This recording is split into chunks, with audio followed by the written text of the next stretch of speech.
ஹalleluya. கர்த்தருடைய பரிசுத்த ஸ்தோத்திரம் மகிமை உண்டாதாக. கர்த்தாவே இந்த நன்னாள் விசேஷமாய் 2020 ஆண்டிலும் முதல் ஞாயிறு பரிசுத்தாரணியாய் தேவனை ஆராதிக்க முடியாது நாட்டில் தேவதாமே நம்ம நல்லபடியாக தேவசனையாக குறிச்சிருக்கிறவைக்காய் ஸ்தோத்திரம். ஹalleluya. கர்த்தர் வாழ்க்கையில் ஏராளமான நன்மை செய்திருக்கிறார். அதுக்கெல்லாம் தேவனுக்கு நன்றி செலுத்த கடமைப்பட்டிருக்கிறோம். அதுக்காக நாட்டின் தேவ சன்னியாசம் தேவை துதித்து பாட அவர் நாமத்தை மகிமைப்படுத்த கர்த்தர் நாங்கள் கிருபையும் இறக்க பாடுறக்காக ஸ்தோத்திரம். உங்களோடு சேர்ந்து கர்த்தர் அடியானுக்கும் இறக்கவும் கிருபையும் தந்ததுக்காக கர்த்தர் நன்றி செலுத்துகிறேன். கர்த்தர் ஸ்தோத்திரம். ஆமென். ஹalleluya.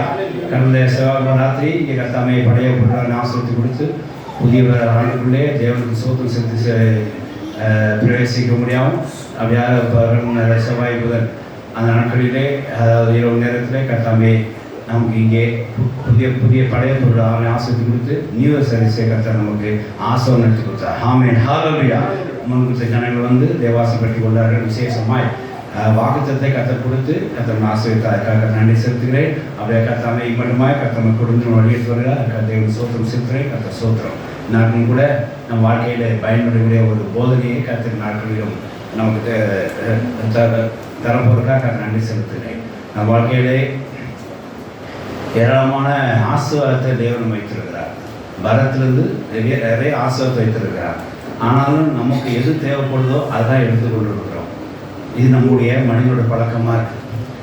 எல்லா கனிகளும் வைத்தாலும் கூட மனிதனோட ஆவி எப்படி இருக்குது தெரியுமா? அவன் கர்த்தர் வைத்திருக்கிற எல்லா கனியும் புசிக்காமல் அவர் எதை புதிக்க கொடுக்காத சொன்னாரோ எதை புசிக்காம அதை தான் எடுக்கிற ஒரு ஆவியை மனுஷன் ஆவியை தெரியுது. அப்படியே நம்ம கர்த்தர் வைத்திருக்க எல்லா ஆசீர்வாதத்தையும் பெற்றுக்கொள்ளாமல் நமக்கு வேண்டிய ஆசீர்வாதத்தை மட்டும் பெற்றுக்கொண்டு நாம் தேவனுக்கு சோத்திரம் செலுத்திக் கொண்டிருக்கிறோம். ஆனாலும் கர்த்தர் ஒரு காரியத்தை உணர்ந்து கொடுத்தார். எப்படின்னா நம் வாழ்க்கையில் கர்த்தர் வைத்திருக்கிற ஆசீர்வாதத்தை பெற்றுக்கொள்ள நாம் முயல வேண்டும்.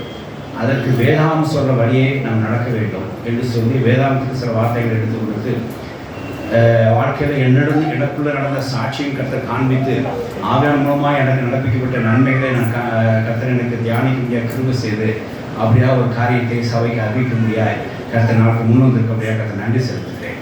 விசேஷமாய் நம்ம வாழ்க்கையில் நம்ம பெறக்கூடிய எல்லா ஆசீர்வாதத்தை பெற்றுக்கொள்வதற்கு என்ன தடையாக இருக்கிறது அப்படின்ற காரியத்தை ஆவியான் நமக்கு உணர்த்தி நம்ம சரி பண்ணி தருவாங்க. கர்த்தர் கோசம் ஸ்தோத்திரம் உள்ளதாக. ஏசாயா 45ஆம் அதிகாரம் 2ஆம் வசனத்தை வாசிக்கலாம். ஏசாயா 45:2.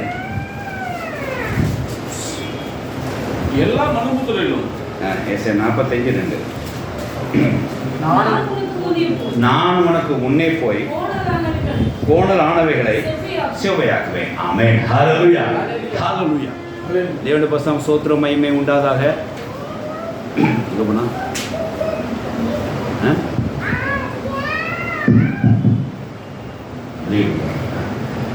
கர்த்தருடைய பரிசுத்த ஸ்தோத்திரம் மகிமை உண்டாதாக. ஏசாயா 45ஆம் அதிகாரம் 2வது வசனம். நான் உனக்கு முன்னே போய் கோணலானவைகளை செவ்வையாக்குவேன். ஆமென். ஹalleluya. தேவனுடைய பரிசுத்த ஸ்தோத்திரம் உண்டாதாக. கர்த்தர் நமக்காய் செய்யக்கூடிய ஒரு காரியத்தை இங்கே நமக்கு விளக்கி காண்பிக்கிறார். கர்த்தர் நமக்காய் செய்யக்கூடிய காரியங்களை நமக்கு விளக்கி காண்பிக்கிறார். நான் உனக்கு முன்னே போய் கோணலானவைகளை செவ்வையாக்குவேன் என்று சொல்லி கர்த்தர் சொல்கிறார். தேவனுடைய பரிசுத்த ஸ்தோத்திரம் உண்டாதாக. இதுலேருந்து என்ன தெரியுது அப்படின்னா நமக்குள்ள நிறைய கோணலானவைகள் இருக்கு. ஒத்துக்கிறீங்களா எல்லாரும்? தேவசம் சோத்திரம்னா நான் நேர்வழி தான் போயிட்டுருக்குன்னு சொல்லாதீங்க.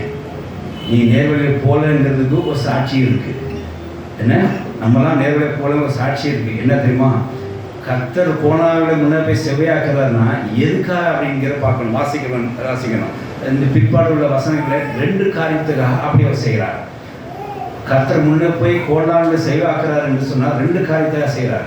ஒன்று, நமக்கு வைத்திருக்கிற எல்லா ஆசீர்வாதத்தையும் நாம் பெற்றுக்கொள்ள முடியாது. ஆமென். ஹalleluya.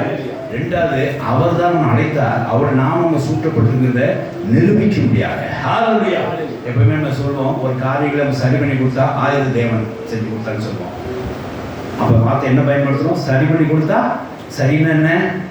அங்கெல்லாம் கசமசா பண்ணி வச்சுருப்பீங்க, ஒரு கோணல் பண்ணி வச்சுருப்பீங்க. கர்த்தரை சரி பண்ணி கொடுக்கும்போது இது தேவன் நமக்கு சரி பண்ணி கொடுக்கணும். நிறைய இடத்துல அப்படி ஒரு சாட்சியாக சொல்கிறோம்.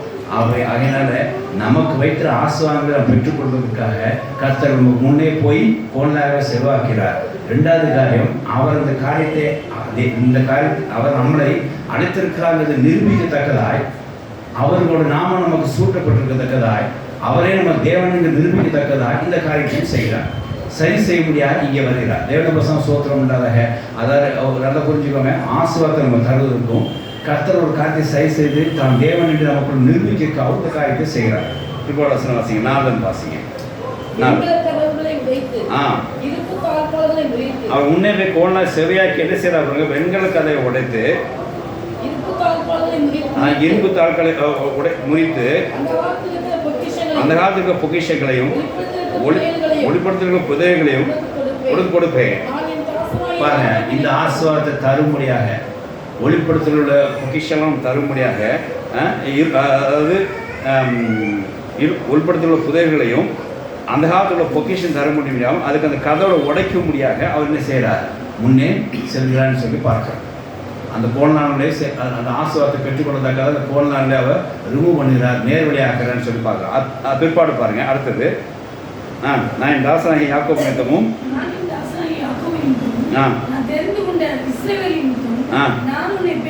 நான் உன்னை பெயர் சொல்லி அழைத்து நீ என்னை அறியாதிருந்தோம் உனக்கு நாமம் தரித்து நானே கர்த்தர், வேறொரு இல்லை, என்னை தவிர தேவன் இல்லை. ஆமென், ஹல்லேலூயா. அடுத்த வாசிக்கலாம். என்னை தவிர ஒருவரும் இல்லை என்று சூரிய ஒளிக்கு திசைகளும் அது அஸ்தமிக்கிற திசைகளும் அறியப்படும்படிக்கு நீ என்னை அறியாதிருந்தோம் நான் உனக்கு இடை கட்டினேன், நானே கர்த்தர், வேறொருவர் இல்லை. ஆமென், ஹல்லேலூயா. பாருங்க, கோணானதை சரியாக்குறது தான் தேவன். ஹல்லேலூயா. வேற யாராலும் இதையும் செய்ய முடியாது. அப்பதான் நானே தேவன் என்று நீ அறிந்து கொள்வாய். நீ என்னை அறியாதிருந்தும் என் நாமத்தை உனக்கு சூட்டினேன், என்னை தவிர உனக்கு வேற உலகத்தில் தேவன் கிடையாது என்று சொல்லி கர்த்தர் சொல்றார். கர்த்தர் வசனம் ஸ்தோத்திரம் உண்டாதாக. அப்போ பாருங்க, யாராவது நம்மளோட வாழ்க்கையில் நடந்த கோணங்களை சரி பண்ணியிருக்காங்களா? முயற்சித்திருக்கலாம். சில சயின்டிஸ்ட் முயற்சித்திருக்கலாம், சில விஞ்ஞானிகள் முயற்சித்திருக்கலாம், சில ஃபிலாசபர் நமக்கு வந்து சொல்லி இப்படி பண்ணுங்க அப்படி சரியானு சொல்லியிருந்திருக்கலாம். நம்ம நடைமுறை வாழ்க்கைக்கு அதை கொண்டு வந்திருக்கோமா? யோசித்து பாருங்க. கொண்டு வந்திருக்கோம் அப்படின்னா நம்ம அந்த காலத்தில் பொக்கிஷங்களை நினைச்சிருக்கணும், பெற்றுக்கிறோம். அந்த காலத்தில் பொக்கிஷங்களையும் என்ன ஒளிப்படுத்துகிற புதையும் நாம் பெற்றிருக்கிறோம், சொல்லி கொண்டு தான் இருக்கிறோம். எதை பெற்றுக்கொண்டோங்கிறத யோசித்து பாருங்க. இல்லை, கர்த்தர் வசனம் ஸ்தோத்திரம் உண்டாதாக. அப்போ கோணலானவர்களை சரிப்படுத்த முடியாத கர்த்தர் மத்தை வெளிப்பட்டிருக்கிறார். ஹல்லேலூயா. விசேஷமாய் நம்ம வாழ்க்கையிலே நாம் என்னென்ன ஆசீர்வாதங்கள் பெற தடையா இருக்கிறதுக்கான அந்த கோணங்களை நீக்க முடியாத கர்த்தர் நாட்கள் மத்தை வெளிப்பட்டிருக்கிறார். ஹல்லேலூயா.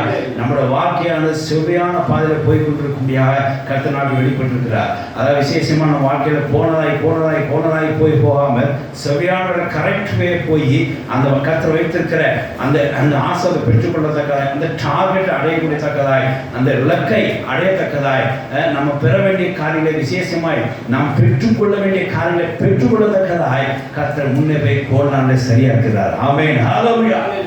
அது மாத்திரமல்ல, கர்த்தர் தான் நம்மை அழைத்தார் எங்களுக்கு காட்டுறதுக்காக இந்த கோணலை அவர் என்ன செய்கிறார், நேராக்கி காட்டுறார். ஆமென், ஹல்லேலூயா. தேவனுடைய வசனம் ஸ்தோத்திரம் உண்டாதாக.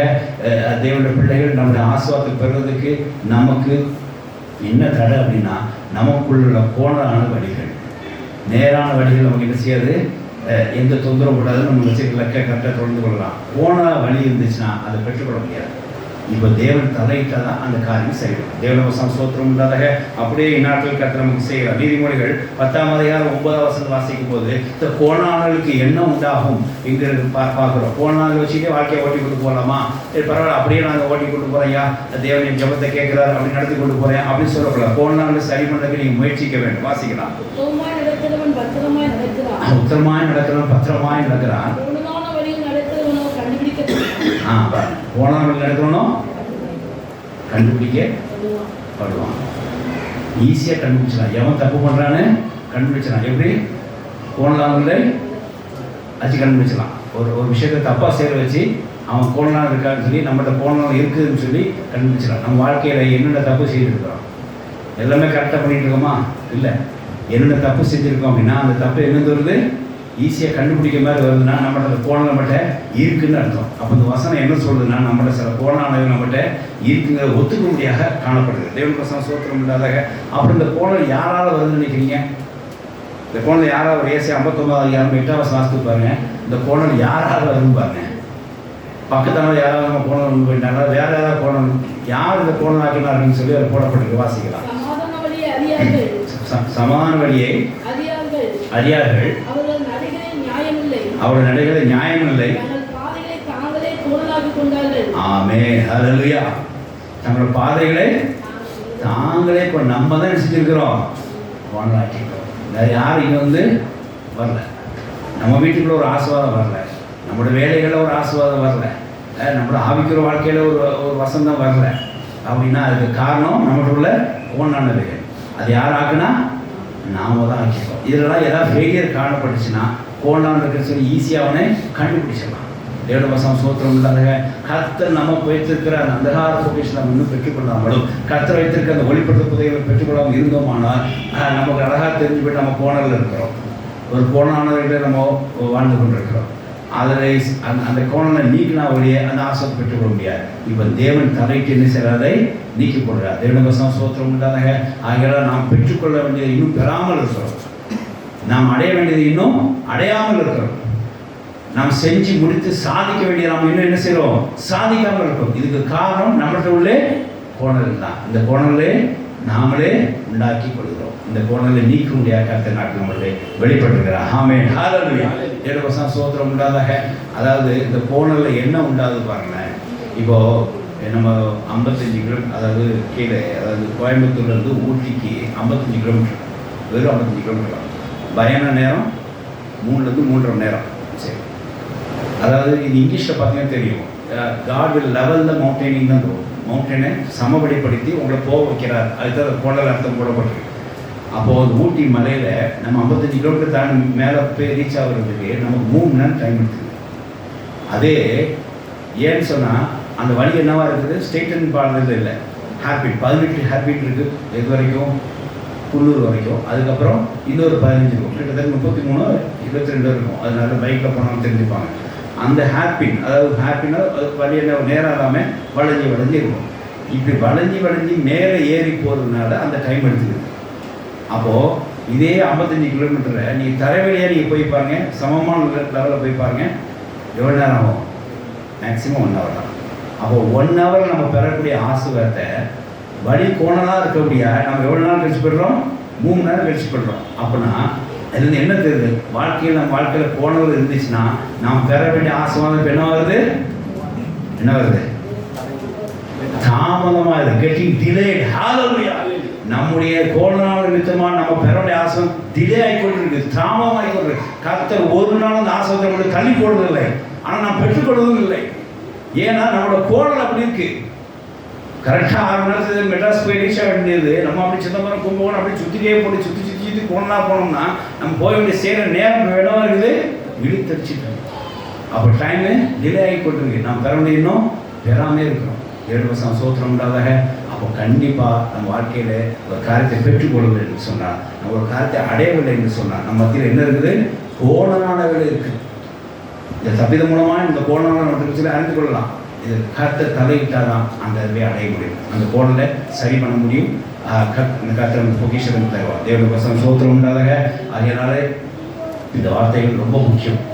நம்ம எங்கே இப்போ நல்ல முன்னுரையாக அவங்களுக்கு புரிஞ்சிருக்கோம். நம்ம வாழ்க்கையில் நம்ம பெற முடியாத ஆசீர்வாதத்தை இருக்குது அப்படின்னா, ஒரு ஆசீர்வாதம் பெற நம்ம தாமதிக்கிறோம். குறிப்பாக ஒரு ஆசீர்வாதம் பெற நம்ம தாமதிக்கிறதுக்கு ஒரு டிலே இருக்குது அப்படின்னா அது காரணம் நம்மளோட ஒரு கோணலானவைகள் இருக்குதுன்னு சொல்லி அர்த்தம். இதை முன்னுரையாக நீங்கள் எடுத்துக்கொள்ளுங்க. இப்போ விளக்க உரையாக பார்ப்போம். இந்த விளக்க உரையில் என்ன அப்படின்னா, அவர்களே தாங்களை கோணலாக்கி கொண்டார்கள் அப்படின்ற வார்த்தையை நம்ம பார்க்குறோம். நம்மளே கோணலாக்கி கொண்டார்கள் அப்படின்னா நம்ம என்னென்ன வகையில் நம்ம காரியங்களை கோணலாக்கி கொண்டு நம்ம ஆசீர்வாதத்தை தடை செய்து கொண்டிருக்கிறோம் என்கிறத நம்ம பார்க்கலாம். தேவவசம் சோத்திரம் இல்லாதாக இது வாழ்க்கை நடைமுறைக்கு நமக்கு ரொம்ப முக்கியமாக விசேஷமாக இந்த வருஷத்தில் நம்மளுக்கு என்னென்ன கோணலான காரியம் இருக்கிறோ அதெல்லாம் நம்ம கர்த்தர்கிட்ட ஒப்புவித்து அந்த காரியத்தை சரி செய்து முன்னே ஆண்டவர் நீ கடந்து சென்று போன சரி பண்ண சொல்லி வேண்டு செய்த காரியத்திலே நிறைய கோண நாட்களை நாம் நேர்முகமாக மாற்றுவோமாக. ஆமென், ஹல்லேலூயா. விசேஷமாக 2002 ஆண்டிலே கோண நாளுடைய கர்த்தர் நம்மளை நீக்கி போட்டு நமக்கு வேண்டிய செவையான வழிநடத்தி நமக்கு வச்சு ஆசீர்வாதத்தை கர்த்தர் நம்ம தந்து விடுவாங்க. ஆமென், ஹல்லேலூயா.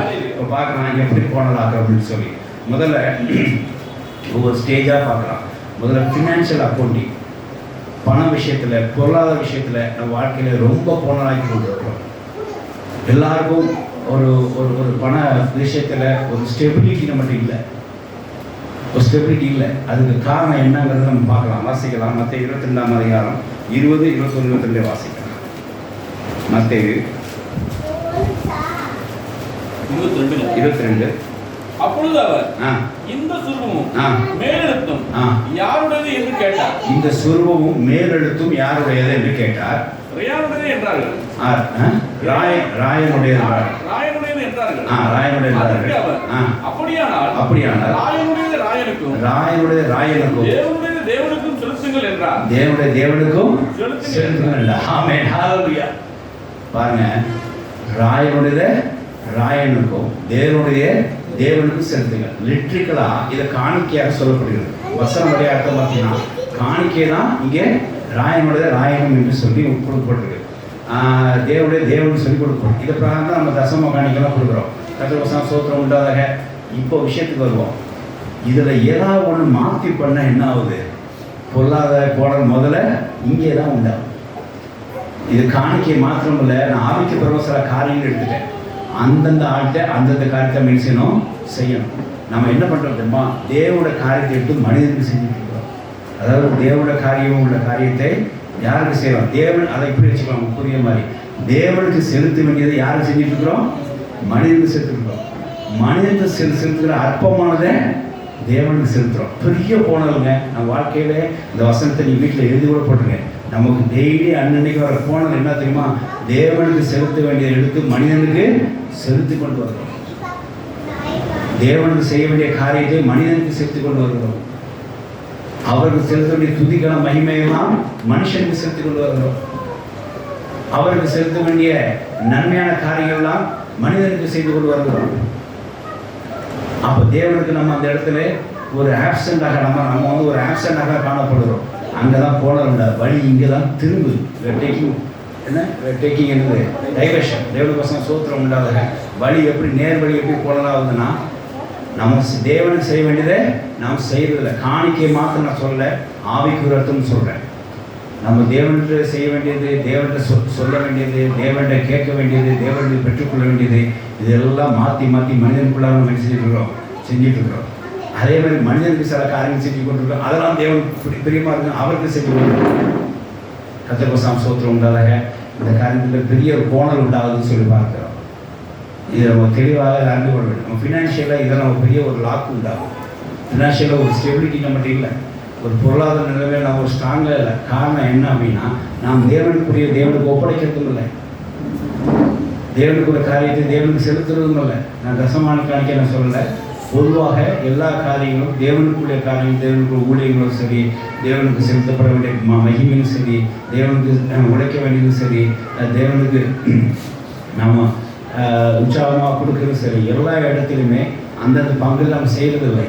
அதை மாற்றி என்ன செஞ்சுருக்கோம்? மனிதனுக்கு செய்து கொண்டிருக்கிறோம். இன்னும் இந்த வசனத்துக்கு விளக்கம் என்னென்னா, ஒரு வசனம் சொல்கிற பாருங்க, அருமையாக இருக்கும். ரோமர் 3ஆம் அதிகாரம் 7ஆம் வசனத்தை வாசிங்க. இந்த வசனத்துக்கு விளக்கம் அங்கே இருக்கும். அப்படியே அதாவது இயேசு போதனைப்படியே எப்போவுமே அப்போஸ்தலர் பவுல் கரெக்டாக சொல்லுவாள். அப்போஸ்தலர் பவுல் போதனை எல்லாமே இயேசு போதனைக்கு அதே விளக்கத்தை அருமையாக சொல்லுவாள். வாசிக்கலாம். ரோமர் 13:7.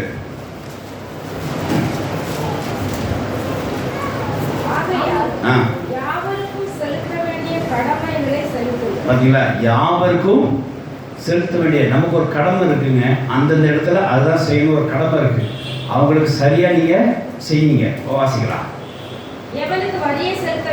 யாருக்கு வரியை செலுத்துமோ அங்க வரியை செலுத்திங்க. எவனுக்கு தீர்வை செலுத்தணுமோ அவன் தீர்வை செலுத்திங்க. அடுத்து பாருங்க, யாருக்கு பயப்பட வேண்டியதோ அவர்களுக்கு அவன் பயப்பட வேண்டியதுக்கு பயப்படணும். அடுத்தது, யாரை கனம் பண்ணணுமோ அவனை கனம் பண்ணணும். கர்த்தருக்கு ஸ்தோத்திரம் உண்டா. நம்ம எல்லாமே உல்டாவாக பண்ணிட்டு இருக்கோம். யாருக்கு பயப்படுறோம்? தேவனுக்கு பயப்படுறோமா? பயப்படுறதில்லை. தேவனுக்கு பயப்படுறதில்லை. ஆனால் ரோட்டில் ஒரு நாய்க்கு பயப்படுறோம். அடிச்சு பிறகு ஓடுறோம். என்ன மனுஷன் ஒரு காலையில் 10 மணிக்கு ஆஃபீஸ் வர சொன்னான்னா அடிச்சுக்கிட்டு 10 மணிக்கு நிற்கிறோம். ஆட்டோலாம் போகிறோம் ஆஃபீஸுக்கு. எப்படி போகிறோம்? நடந்து போகிறோம், ஓடி போகிறோம், லிஃப்ட் கேட்குறோம். 9:55 நிற்கிறோம். யாருக்கு? மனுஷனுக்கு. அப்போ யாருக்கு பயப்படுறோம்? மனுஷனுக்கு நல்லா பயப்படுறோம். ரைட்டு. ஆலயத்துக்கு 10, 15, 10, 20 இப்போ சொல்லுங்க, உங்கள் வாழ்க்கையில் எது கோணலாக இருக்கு? வசனம் பார்த்தா உங்களுக்கு புரியுதா? யாருக்கு பயப்படுமோ அவங்களுக்கு நீங்கள் பயப்படல, தேவனுக்கு பயப்படுறது. பயத்தை கொண்டு எங்கே கொண்டு விட்டீங்க? மனுஷனுக்கு விட்டீங்க.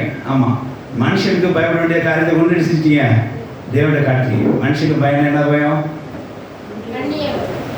தேவன சோத்திரம் உண்டாதாக. அதாவது மனுஷனுக்கு பயந்துட்டு நம்ம வந்து 10 மணிக்கு போகலன்னா அவன் நம்மளை திட்டுவான், அவனை கடிந்து கொள்வான். அதுக்காக மனுஷனுக்கு பயந்து போகிறீங்க. தேவன் உங்களை இங்கே லேட்டாக வந்தாலும் திட்டுறதில்ல, பார்த்தீங்களா? அதனால நினைச்சிடும், அப்படி கோணலாக்குறோம். நீங்கள் ஒரு ஆலயத்துக்கு நீங்கள் லேட்டாக வர்றீங்க அப்படின்னா you are committed to some other selves. உங்கள் வாழ்க்கையை நீங்கள் கோணலாக்கிட்டீங்க. நீங்கள் உங்கள் யாருக்கோ ஒரு வேலைக்கு கமிட் ஆகிட்டீங்க. அதனால உங்களால் 10 மணிக்கு வர முடியல. உங்களால் 10 மணிக்கு ஏன் உங்களால் வர முடியல அப்படின்னா உங்கள்கிட்ட ஒரு கோணல் இருக்குன்னு நான் சொல்கிறேன். உங்களை குத்தப்பட்டவர்கள் நான் உங்களுக்கு வருத்தப்பட போகிறது இல்லை. இது தேவன் சொல்கிறது. நீங்கள் உங்களால் 10 மணிக்கு ஆறாவது வர முடியல, ஆஃபீஸுக்கு 10 மணிக்கு போக முடியுது அப்படின்னா நீங்கள் மனுஷனுக்கு பயப்படல, தேவனுக்கு பயப்படன்னு சொல்கிறேன். மாற்றுங்க இந்த வருஷம். உங்கள் வாழ்க்கையில் பெரிய மாற்றம் உண்டாகும். நம்ம வாழ்க்கையில் ஏன் ஏற்றவளை கல்யாணம் நடக்கல, ஏற்றவளை ஏன் குழந்தை பிறக்கல, ஏன் ஏற்றவளை குழந்தை செய்த ஆசீர்வாதம் வரல? இந்த காரணம் தான். தேவனுக்கு பயப்பட பயத்தை நீங்க தள்ளி போடுறீங்க. மனுஷனுக்கு பயப்பட பயத்தை உற்சாகமா நிற்கிறீங்க. மனுஷனுக்கு பயம் வேண்டாம் அப்படி நடுங்குறீங்க. வேலையில கை வச்சுவான், சம்பளத்தை கை வச்சுவான். அந்த மனுஷனுக்கு தேவன் அவர் தானையா? அவனை ஆட்டி படைக்கிறதும் தேவன் தானையா? ஏன் பயப்படுறீங்க? ஹல்லேலூயா, ஹல்லேலூயா. உற்சாகமே வர மாட்டேங்குது. காலையில போடுறாரு அப்படின்ட்டு பாருங்க. நான் சாப்பிடாம வந்துருக்கிறேன், மெதுவாக சாப்பிடுறேன். அதுக்கேற்ற போடு அப்படின்னா என்னால் வரல அந்த பலம். எங்கேருந்து இருந்து? நீ ஆவியான சொல்லி அவனை ஸ்பெஷலாக விமலை கூப்பிட்டுருக்குறேன். விமல் வாங்கன்னு நிறைய காரியங்களில் எனக்கு அவர்கள் நிறைய போனது இருக்குது. எல்லாத்தையும் மாற்றி மாற்றி மாற்றி பண்ணுறது. இங்கே கவலை எடுத்து அங்கே கொண்டு போஸ்ட் பண்ணுறது, அங்கோட கவலை எடுத்து இங்கே கொண்டு போஸ்ட் பண்ணுறது, எல்லாத்தையும் மாற்றி பண்ணுறது. கடைசி ரிசல்ட் என்ன பாருங்க? நமக்கு வர வேண்டியது என்னவா இருக்குது? தாமதம், எல்லாம் தாமதம். தேவன் பசங்க சோத்திரம் இல்லாதங்க. அப்போ பாருங்க, நம்ம யாருக்கு பயப்படுறோம்? மனுஷனுக்கு கரெக்டாக இருக்குன்னு பயப்படுறோம். ரொம்ப சந்தோஷம். அவனுக்குரிய அதுக்கு யாரும் செலுத்த கடமையே செலுத்துங்க, அது எந்த மாற்றமும் இல்லை. கர்த்தர் சொல்லியிருக்கிறார், 7 நாளில் 6 நாள் என்ன செய்யணும்? நீ வேலை செய்யணும். 7ஆம் நாள் ஓய்வு இருக்கணும். அதை ஒன்று வேலை செய்யக்கூடாது. நீங்கள் வந்துடணும், 6ஆம் அன்னைக்கு வந்துடணும். நீங்கள் பயந்துருந்தீங்கன்னா தேவன் சொல்கிற 7ஆம் நாள் இங்கே இருந்துருப்பீங்க. நீங்கள் பயப்படலைன்னா வேற யாருக்கோ பயந்துருக்கீங்க அப்படின்னா நீங்கள் வர மாட்டீங்க. கர்த்தருக்கு பயந்துருக்கீங்க அப்படின்னா அது போனால் ஆக்களை அந்த வாழ்க்கை ஆக்களை நீங்கள் எதிர் செஞ்சிருவீங்க, இங்கே கரெக்டாக வந்துடுவீங்க. ஆனால் மனுஷனுக்கு பயந்து மனுஷனுக்கு கனம் கொடுக்கணுமே, அவனை பிரியமாக நடத்துணுமே, இருந்து போகுமே அப்படிங்கிறத அப்படி சண்டே அன்னைக்கு அப்படி ஓப்பி அடிச்சுக்கலாம் அப்படின்னு நினச்சிங்கன்னா அது உங்கள் வாழ்க்கையில் நீங்கள் ஆரம்பிக்கிற கோணல் எடுக்கிற ஒரு டைவர்ஷன். அந்த நாட்களிலே உங்களுக்கு அந்த ஆசீர்வாதம் தடைப்பட்டுதான் 7 வருஷம் சோத்திரம் உண்டாதாக. இப்போ என்ன உண்டாகுது பாருங்க. அந்த இடத்துல 6ஆம் நாள் கர்த்தர் சொல்ல நான் அழுத்தி சொல்வேன், 7ஆவது நாள் ஓய்வு இருக்கணும். அது உன்னோட வேலை செயலாகாது. நீ அன்னைக்கு ஆராதிப்பாக தேவன் சொல்லிட்டான்ற அதே மாதிரி தான் 7ஆவது நாள் நீ கர்த்தரை ஆராதிக்குன்னு சொல்லி கர்த்தர் உனக்கு கொடுத்துருந்தாருன்னா இன்னொரு வார்த்தையை சொல்லியிருக்கிறார். நான் அதை அழுத்தி ஒரு நாள் போதிச்சேன். மோகன் யார் சொல்லுவோம் ஆச்சரியப்பட்டேன். ஆமையா அதை சீரியஸாக எடுத்துக்கிறது என்ன தெரியுமா? 6 நாளும் வேலை செய்வேன். 6 நாளும் சும்மா உட்காந்து சாப்பிடக்கூடாது. என்ன செய்யணும்? வேலை செஞ்சாங்கிறதும் கட்டளை கட்டளை தான். 7ஆம் நாள் நீங்கள் வருங்கிறது கட்டளை கட்டளை தான். அப்போ இந்த 6 நாள் நீங்கள் மனிதனுக்கு செய்ய அந்த கடமை பிரகாரம் செலுத்துங்க, தப்பே கிடையாது. ஆனால் 7ஆம் நாள் அந்த கணம் எங்கே இருக்கணும்? தேவன் மேலே இருக்கணும். நீங்கள் சண்டே அன்னைக்கு லீவ் எடுத்தீங்க, சண்டே அன்னைக்கு லேட்டாக வரீங்கன்னா உங்கள் வாழ்க்கையில் ஒரு கோணம் இருக்குது. You are taking diversion. ஏன் அப்படின்னா நீங்கள் தேவனுக்கு செலுத்த வேண்டிய அந்த காரியத்தை மனுஷனுக்கு அங்கே செலுத்திட்டீங்க. ஆஃபீஸுக்கு கரெக்டாக 10 மணிக்கு போகிறோமே, ஓடி போகிறோமே, ஏன் 6ஆம் மணி 10 போகிறோம். அப்படி ஒரு அலட்சியம் தான், அலட்சியம். அப்போ பாருங்க, அப்போ தேவனுடைய ஆசீர்வாதம் நீ பெற்றுக்கொள்ள உங்களுக்கு என்ன இருக்கும்? அலட்சியமாக இருக்கும். முதல்ல வர டிசம்பர் மாதம் வர வேண்டிய ஆசீர்வாதம் எப்போ வரும்? நீ சரியா இங்கே 6ஆம் நாள் வரும்போது அந்த அதாவது எதுக்குன்னு நமக்கு தெரியாது, எதுக்கு பிடிச்சதுன்னு நமக்கு தெரியாது. 6ஆம் நாள் வரனால என்ன போனதாச்சு, என்ன ஆசீர்வாதம் தடைப்பட்டு போச்சு அப்படின்லாம் தெரியாது. ஆனால் ஒன்று அது காரியம் கடை இருக்கும். நீங்கள் செய்ய வேண்டியதை கரெக்டாக செஞ்சுருங்க. தேவனுக்குரிய தேவன் கொடுத்துருங்க. காணிக்கையா ரைட்டு. தேவனுக்குரிய அந்த இப்போ நான் சொல்லிட்டு புரிஞ்சுக்கல, தேவனுடைய நாளுக்குரியது தேவன் கொடுத்தாரு. ஒரு வருஷத்துக்கு ஒரு மாதத்துக்கு எத்தனை நாளுக்கு தேவன் கொடுப்பீங்க? ஒரு வருஷத்துக்கு ஒரு மாதத்துல எத்தனை நாள் தேவன் கொடுக்கணும்? தேவனுக்குரிய தேவனுக்கு ராயனுக்கு ராயன் ஆகி போச்சா? ராயன் உலகத்து அதிகாரம் ரைட் ஓகே. அப்போ எத்தனை நாள் ஒரு மனுஷனுக்கு எத்தனை நாள் கொடுக்கணும்? தேவனுக்கு 4 நாள். அவனுக்கு எத்தனை நாள்? 26 நாள். நம்ம கொடுத்துருக்கோமா? பாருங்க. சரி, அப்போ அவனுக்கு முன்னாடியே எந்த தீர்வு கரெக்டாக செலுத்துறோம், டைம் செலுத்துகிறோம். அவனுக்கு கரெக்டாக டைம் செலுத்துகிறோம். நமக்கு டைம் செலுத்துக்கோமா? வரல. இந்த வருஷத்தில் நீங்கள் வாழ்க்கையில் போனதாக இருக்கிறதுக்காக கரெக்டாக சொல்கிற வார்த்தை தான், ஆராதனை மிஸ் பண்ணாதீங்க. ஆமென், ஹல்லேலூயா. 2வது ஆராதனை எங்குவாங்க? குறித்திருவாங்க. நீங்கள் உங்களை அவர்களை தங்களை தாங்க கோணலாக்கிட்டார்கள் அப்படின்ற வார்த்தைக்கு சாட்சியாக தங்களால் நேராக்க முடியாத தேவன் அவர்களுக்கு உதவி செஞ்சார் அப்படின்ற மாதிரியே நீ இருக்கத்தக்கதா நீங்கள் நடந்து கொள்ளணும். தேவன் வசனம் சூத்திரம் இல்லாதக. இப்போ பாருங்க, அப்போஸ்தலர் எவ்வளோ அழகாக விளக்கினா இருப்பாங்க. அவர்களுக்கு செலுத்த வேண்டிய கடமைகளை செலுத்துங்கள், தீர்வுள்ளவனுக்கு தீர்வையும், வரி செலுத்துறதுக்கு வரியும், பயத்தை செலுத்துறதுக்கு பயத்தையும், கனம் செலுத்துக்கான. இந்த ஊழியர்களுக்கு ஒரு 2 ஊழியர்கள் வந்துருப்பாங்க. சின்ன ஊழியர்களுக்கு கணத்தை கொண்டு பெரிய ஊழியர் கொடுத்துருப்பாங்க. பெரியவர்களுக்கு கணத்தை சின்ன இருக்கும். ஒரே கிராஷ் அங்கெல்லாம் போனோம்ல. சோத்திரம் இல்லாதாக இப்படி சில காரியங்கள் நடக்குது. அப்போ ஒன்றாவது ஒரு இடத்துல அந்த ஊழியர் தியாகம் பண்ண வேண்டிய சூழ்நிலை மாறி, தயவுசெய்து அப்படி செய்யாதீங்க. அந்தந்த ஊழியர்கள் கணக்கு கொடுத்துப்பாங்க, கரெக்டாக இருக்கும்.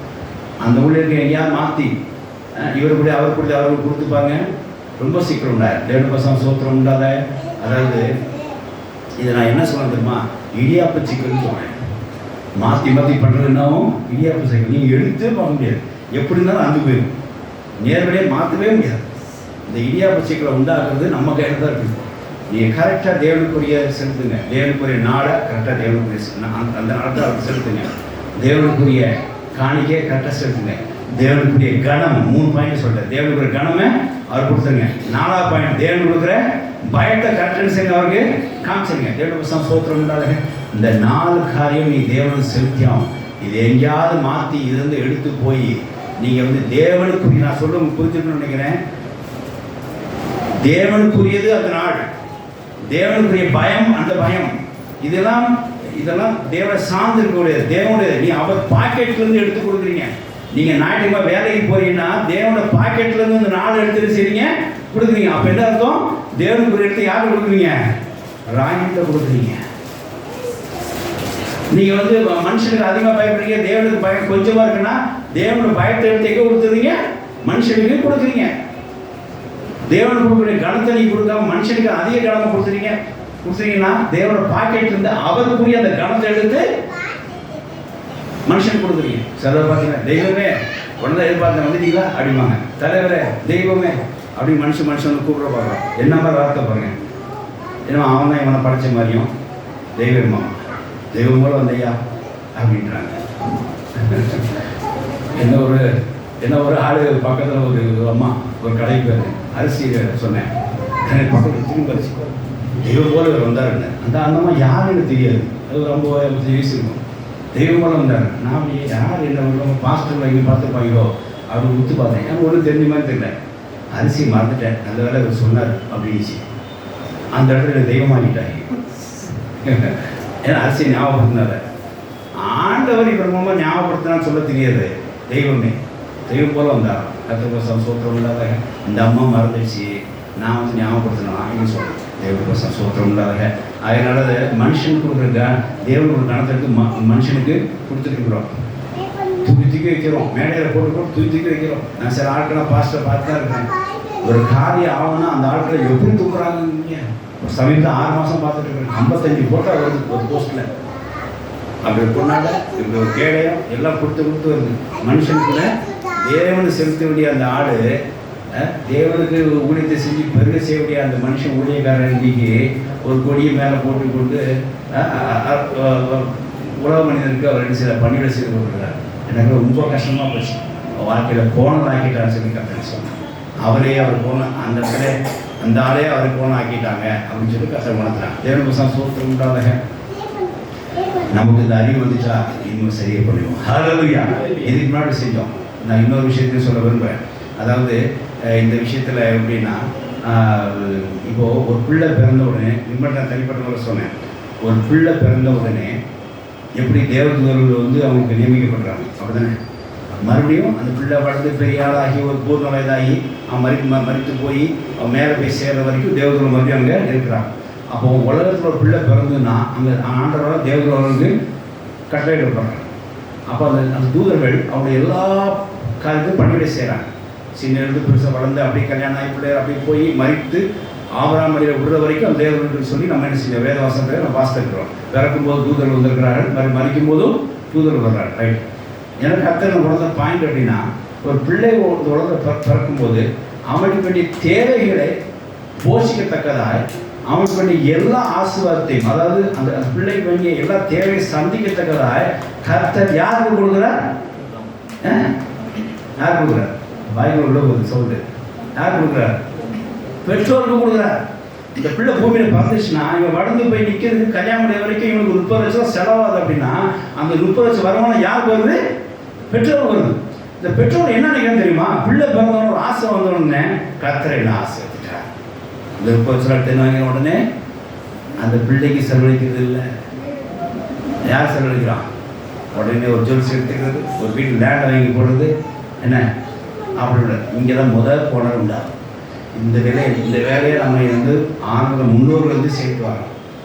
நம்ம அதை செய்கிறதே இல்லை. அந்தந்த பிள்ளைக்குள்ள ஆசீர்வாதத்தை நம்ம கொடுக்கறதே கிடையாது. முதல் பிள்ளை பிறந்த உடனே ஒரு ஆசீர்வாதம் உண்டாகும். உடனே என்ன பண்ணுறோம்? அந்த ஆசீர்வாதம் எடுத்து நம்ம கடன் அடைச்சிக்கிறோம். அது நீ அடைக்க வேண்டியதியா? நீ அடைக்க வேண்டியது நீ தான் அடைக்கணும். பிள்ளை பிள்ளை ஆசீர்வாதத்தை நம்ம கடன் அடைச்சிக்கிறோம். ரைட்டு. 2ஆம் பிள்ளை பிறந்து 2ஆம் பிள்ளை வந்து கர்த்தர் 30 லட்சம் அட்வான்ஸாக கொடுத்துருவாருங்க. அந்த பிள்ளை பிறக்கும்போது அட்வான்ஸாக 30 லட்சம் வச்சுக்கோ. இந்த பிள்ளை ஜீவித்துக்கு இதெல்லாம் நம்ப மாட்டேங்கல. அப்படிலாம் இருக்குமா? ஏன் இந்த பிள்ளையை எனக்காக வளர்த்துடு, நான் உனக்கு என்ன சிஸ்டர் கூலி கொடுக்குறேன்னு சொன்னேன். கரெக்ட் தானே? அப்போ ஒரு பிள்ளையை வளர்த்து ஆண்டோட ஒப்படை வரைக்கும், ஞானசன் எடுத்து ஒப்படை வரைக்கும், கர்த்தர் ஒப்படை வரைக்கும் கர்த்தர் என்ன செய்யற அவங்களுக்கு ஒரு கூலி கொடுத்துருக்கா. எந்த பெற்றோரும் என்ன செய்ய மறுக்காதீங்க. நம்ம என்ன செய்யறோம்? அந்த கூலியை வாங்கி அந்த பிள்ளைக்கா செலவழிக்கும்ல. இப்போ பாருங்க விஷயத்துக்கு வரேன். 2ஆம் பிள்ளை பிறந்தோன்னா ஒரு கூலி வருது. அந்த கூலியை என்ன செய்யணுமா? முதல் பையனை படிக்க வைக்கிறோம். முதல் பிள்ளை பிறந்த ஆசீர்வாதத்தை என்ன செஞ்சிடறோம்? நம்முடைய மைனஸ் செஞ்சிடறோம், சரி பண்ணிக்கிறோம். 2ஆம் பிள்ளை பிறந்த உடனே அந்த ஆசீர்வாதத்தை எங்க கொண்டு போறோம்? முதல் பிள்ளை. அப்ப 2ஆம் பிள்ளை என்னவும் பாவம். அதுதான் போனது மாட்டி. எனக்கு சோத்திரம்டா. எங்கள் வாழ்க்கையில் என் குடும்பத்தில் அப்போ சாட்சி நடந்தது. எங்களுக்குள்ள சொத்தை 5 பேர், என் கூட பிறந்த மொத்தம் 5 பேர், ஆம்பளைங்க 3 பேர், 2 பொம்பளைங்க, 2 பெண் பிள்ளைகள். 5 பேருக்கு சொத்தை 2 பெண் பிள்ளைகிட்ட செஞ்சாங்க, எழுதி வச்சு அவங்க இப்போ நல்லா இருக்கிறாங்க. இந்த 3 பேரும், இந்த 3 ஆம்பளைகளும் என்னோட உட்பட இன்னும் போனதாக சில காரியங்கள் இருக்கிறாங்க. நான் கர்த்தர் நல்லவர், என்னது போன சரிமுடிமை என் வாழ்க்கையை தள்ளிவிட்டார். ஆமென். ஹல்லேலூயா. நான் சொல்ல புரிஞ்சுங்களா? என் லேண்ட், எங்கள் வீட்டில் கொடுக்க வேண்டிய லேண்டை 2 பெண் பிள்ளைகளுக்கு கொடுத்துட்டாங்க. அதாவது ஆம்பளை கொடுக்குற சொத்தை எடுத்து பெண் பிள்ளைக்கு கொடுத்ததுனால பெண் பிள்ளைங்க நல்லா இருக்கிறாங்க. ஆனால் இந்த ஆம்பளை பிள்ளை இன்னும் போனதில் சிக்கி கொண்டு இருக்கிறான். இது சாபக்கேடா. இன்னொருத்தர் பணத்தை எடுத்து இன்னொருத்தருக்கு செலவழிக்க சாபக்கேடா. நம்ம நிறைய செஞ்சுட்டு இருக்கிறோம். வீட்டு வாடகைக்காக கொடுக்கக்கூடிய பணத்தை எடுத்து சீட்டு பே பண்ணிடுறோம், சேவிங்ஸ் பண்ணிடுறோம், வேற செலவு பண்ணிடுறோம். வீட்டு வாடகை எப்படி கொடுக்குறோம்? நமக்குள்ள அரிசிக்குள்ள காசு எடுத்து செஞ்சிடறோம், ப்ரொவிஷன் காசு எடுத்து பழச ஜாமானத்தை எங்கே கொடுத்துட்றோம்? வீட்டு வாடகை கொடுத்துறோம். இப்போ கடைசி என்ன ஆகுது? வீட்டு ஜாமாங்க இல்லை. எனக்கு நல்ல ஞாபகம் இருக்குது. நான் கல்யாணம் முடிஞ்சு வந்தோடனே என் மனைவிக்கு சொன்ன முதல் உபதேசம், நிறைய உபதேசம் சொல்லுமே, அது காதல் வாங்கிச்சா எனக்கு தெரியல. அந்த ஒன்றே மாத்திரம் ஃபஸ்ட்டு நான் அதாவது கல்யாணம் முடிஞ்ச ஒரு உபதேசம் சொன்னேன். எங்கள் அம்மா ஒன்று சொல்லி கொடுத்துருக்கு. இந்த போனவங்க நாம மட்டும் காரணம், நம்மளோட முன் பிதாக்களும் காரணம். நான் வளர்ந்து வரதுக்கு முன்னாடி என் சொத்தை எடுத்து என்னோட பெண்பை பொப்படவை கொடுத்துட்டாங்க. அந்த பையன் போனதாயிரம், அவன் என்ன பண்ணுவான்னு யோசிக்கிறாங்களா? அன்னைக்கே அவங்க போனதை ஆக்கி முன்னோர்கள் போனதை ஆக்கிட்டாங்க. இன்னைக்கு ஆம்பளை கஷ்டப்படுறோம். ஆனாலும் பாருங்க, கர்த்தர் எங்களை மீட்டு கொண்டு முத்தமாய் என் போன ஆண்ட கர்த்தர் இன்னும் என்ன சரிபடி செய்து கொண்டிருக்கிறார். ஆமென். ஹல்லேலூயா. நிச்சயமா எனக்கு அந்த பொக்கிஷத்தை தருவார். என்னோட சோதரம்ல அப்போ தெரியல, அவர் என்னை அடைச்சாருங்க. ஹல்லேலூயா. ஆமாம். கல்யாணம் முடிஞ்சோடனே என் மனைவிட்டு சொன்ன முதல் உபதேசம் தான். எங்கள் அம்மா சொல்லியிருக்கிறாங்க, அவங்க வேறு ஏதாவது இல்லைன்னா கூட நீ கொடுத்துருமோ, நம்ம சாப்பிடாமனா கூட அவன் என்ன செய்யணும், சாப்பாடு ராத்திரி லேட்டாக வந்தானா சாப்பாடு இல்லைன்னு சொல்லாத, உன் சாப்பாடு எடுத்துக்கிட்டு கொடுத்துரு அப்படின்ட்டு. எங்கள் அம்மா ஒரு பழக்கம் உண்டு, 2 முட்டை தான் வாங்குவோம், 3 முட்டை 4 முட்டை வாங்குவோம். அது காலி ஆகிடுச்சா நான் கவுண்ட் பண்ண மாட்டேன். ஒரு முட்டையை சாப்பிட்டு முட்டை இருக்காமா அப்படின்னு கேட்பேன். இருக்குப்பா போட்டு தரேன்னு சொல்லி ஆம்லேட் போட்டு கொடுத்துருவாங்க. அந்த முட்டை யாரோடது? ஒரு நாளும் தேவனோடு செய்ய போகிறது இல்லை. எங்கள் அம்மாவோட உணவு எடுத்து எனக்கு தரது இல்லை, எனக்கு கூடிய போஷிப்பு எனக்கு தருவார். நாம தான் என்ன செஞ்சுருக்கிறோம், ஆசாபாடு என் மனைவி சொல்லுவாங்க, புதர் உபதேசம், நீ இந்த இது மாற்று, உன் சாப்பாட்டில் உன் பேர் தான் எழுதியிருக்கும், என் பேர் எழுதியிருக்காது. உன் சாப்பாடை கொடுத்து எனக்கு கொடுத்தீங்கன்னா அது உனக்கு வந்து சாபக்கேடு, எனக்கு வந்து சாபம் தான். அப்படி செய்யாத, உனக்குரியதை நீ சாப்பிடு, எனக்குரிய எனக்கு கொடு. ஒருவேளை எனக்குரிய இல்லாமல் இல்லைன்னு சொல்லு, கர்த்தர் ஆட்ரேட் தருவார். தவிர நீ கொடுத்து அவன் நல்ல பேர் வாங்கணும், என் வயிற்று நினைக்காத, கர்த்தர் ஒருபோதும் செய்ய மாட்டா. உன்னோட ஆசீர்வாதத்தை எடுத்து உங்கள் தம்பி கொடுக்க மாட்டார். உங்கள் தம்பி ஆசீர்வாதத்தை உங்களுக்கு கொடுக்க மாட்டார். உங்களுக்கு ஒரு ஆசீர்வாதம் பூமியிலே இருக்கு, அதை பெற்றுக்கொள்ளுங்க. உங்களுக்கு அதை விட்டு போட்டு நம்ம நல்லது பண்ண சொல்லி ஒரு கோணலாக்கில் காரியத்தை நம்ம என்ன செஞ்சிடறோம், சில நேரத்தில் நம்ம செய்கிறோம். தேவன் வசனம் சூத்திரம் உண்டாத அப்படி செய்யாதீங்க. நான் ஒரு சாட்சியம் மட்டும் சொல்லிட்டேன், எங்கள் வீட்டில் நடந்த காரியத்தை சொல்லிட்டேன். இன்னும் கூட என் மனைவிக்கும் அப்படி தான் நடந்தது. அவங்க கூட 3 ஆம்பளை பிள்ளை, ஒரு பொண்ணு பிள்ளை. இன்றைக்கும் அவங்க சொத்து எடுத்து அது ஆம்பளை பிள்ளை கொடுத்துருக்காங்க. இது ஒரு கோணலான காரியமாக தான், கர்த்தர் தான் தனிட்ட சரி பண்ணணும். அது எனக்கு வேணுங்கிற அவசியம் இல்லை. ஆனால் இருந்தாலும் கூட அப்படி அவங்க செய்யக்கூடாது. அப்படி ஒரு கோணலான காரியத்தை செய்யக்கூடாது. பெண் பிள்ளைக்குள்ள ஆசீர்வாதத்தை எடுத்துக்கொண்டு ஆண் பிள்ளை கொடுத்து இன்னும் ஆம்பளை பிள்ளை பெண் பிள்ளை பார்ப்பான்னு சொல்லக்கூடாது. அவன் கல்யாணமாக இருந்தால் பார்ப்பான், கல்யாணம் கொடுத்ததுக்கப்புறம் நீங்கள் செட்டில் பண்ணிடணும். இல்லைன்னா அந்த வாழ்க்கையில் வந்து கோணலாக தான் இருக்கும். கோணல் ஆச்சு அப்படின்னா அந்த சோதத்தை பிறகு என்ன உண்டாகும், நான் அந்த கிளைமேட் சொல்லிட்டேன். ஒரு கோணல் ஆச்சு உங்கள் வாழ்க்கையில் என்ன உண்டாகும், அந்த ஆசீர்வாத பிறகுக்கு தாமதம் உண்டாகும், கெட்டிங் டிலே. அதுதான் இவங்கள்ட்ட நான் சொன்ன மாதிரி தான். பிள்ளை பிறந்த 2 நாளே சொல்லிட்டேன், டே 2 சொல்லிட்டேன். இவங்க நான் செஞ்சதை அப்போ நீங்கள் செய்யாதீங்க. பிள்ளை பிறந்தோடனே இப்போ பொம்பளை பிறந்ததுக்கு கர்த்தர் ஆசீர்வாதம் தருவார். இதை எடுத்து அதுக்குரிய மட்டும் செலவழிக்கணும். மூத்த பிள்ளை ஆசீர்வாதம்னா அதுக்குரிய செலவழிக்கணும். மாற்றி மாற்றி செஞ்சாதீங்க.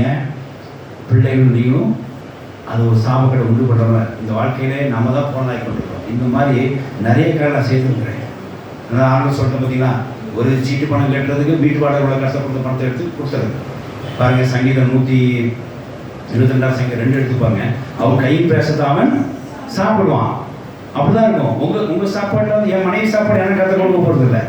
உன் கை பேசுறதை நீ சாப்பிடுவேன், அவள் கை பேச அவள் சாப்பிடுவேன். எப்படி அங்கே நீங்கள் மாறுது? ஒரு கோணல் உண்டாக்குறீங்க. கர்த்தர் பசங்க சோத்திரம் இல்லாதாக. அப்போ பாருங்களேன், நமக்கு அந்தந்த பிள்ளைகள் ஒரு ஆசீர்வாதத்தை கர்த்தர் கொடுத்துருக்குறார். அப்போ என்ன பண்ணுவோம், கர்த்தர் ஆசீர்வதிக்கன்னு சொல்லி 2வது பிள்ளை ஆசீர்வதித்து முதல் பிள்ளை கொடுத்துடுறோம். முதல் பிள்ளை ஆசீர்வதித்து நமக்கு எடுத்துக்கிறோம். இது வந்து நம்ம மட்டும் இல்லை, முன்னோர்கள் செய்த ஒரு காரியம் தான். அது இன்னைக்கு வரைக்கும் போனதாக இருக்குது. இதெல்லாம் பெரிய ரகசியமாக இந்த விஷயத்தை அவர் சொன்னோன்னு என்ன சொன்னாதுமா, எல்லாரும் மற்ற 22 வாசித்துப்பாங்க. எல்லாரும் இந்த போதை சொன்னால் ஆச்சரியப்பட்டாருன்னா, ஸோ இவ்வளோ அர்த்தம் இருக்கா, அவங்களுக்குள்ளே அவங்களுக்கு கொடுத்துடணும் அப்படின்னு சொல்லி வாசிக்கலாம். மற்ற 22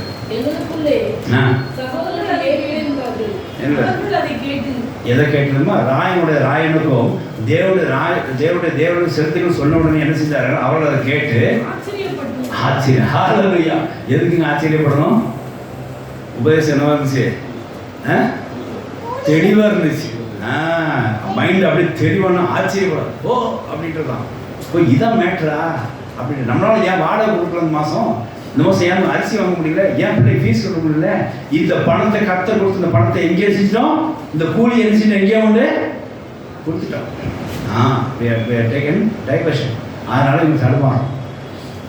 நான் ரொம்ப சிரமப்பட்டது. எங்கள் அக்கா ஒரு நாள் பிள்ளைக்கு படிப்புக்கு ஃபீஸ் கொடுத்தா, அதை எடுத்து அப்படியே ஒரு ஆள் கொடுத்தேன், ஒரு கடன் அடிக்கிறது. அந்த கடன் இன்னும் எடுத்த கடன் 3 தடவை ஆயிடுச்சு, 3 கோணல் ஆயிடுச்சு. வெளியே வர முடியல, பிள்ளை ஃபீஸ் கட்ட முடியல. நாளைக்கு லாஸ்ட்டு நான் ஊழிய மாட்டில் நிற்கிறேன்.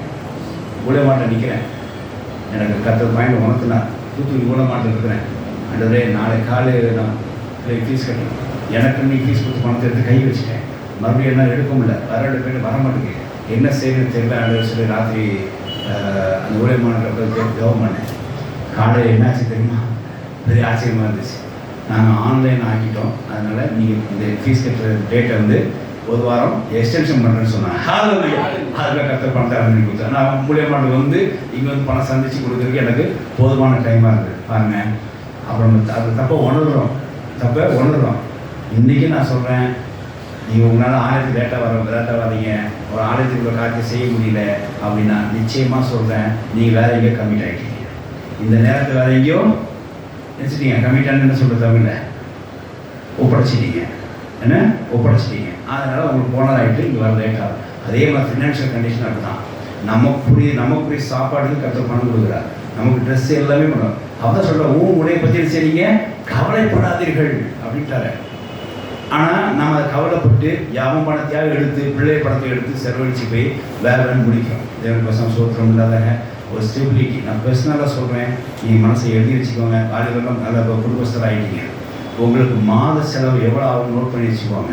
ஒரு 18,000 20,000 வீட்டு செலவாகுது, மாத செலவுனா இது இன்ட்டு 3 months 3 மாதம் உள்ள அந்த மாத செலவு பணம் உங்கள் அக்கௌண்ட்டில் இருக்கணும்.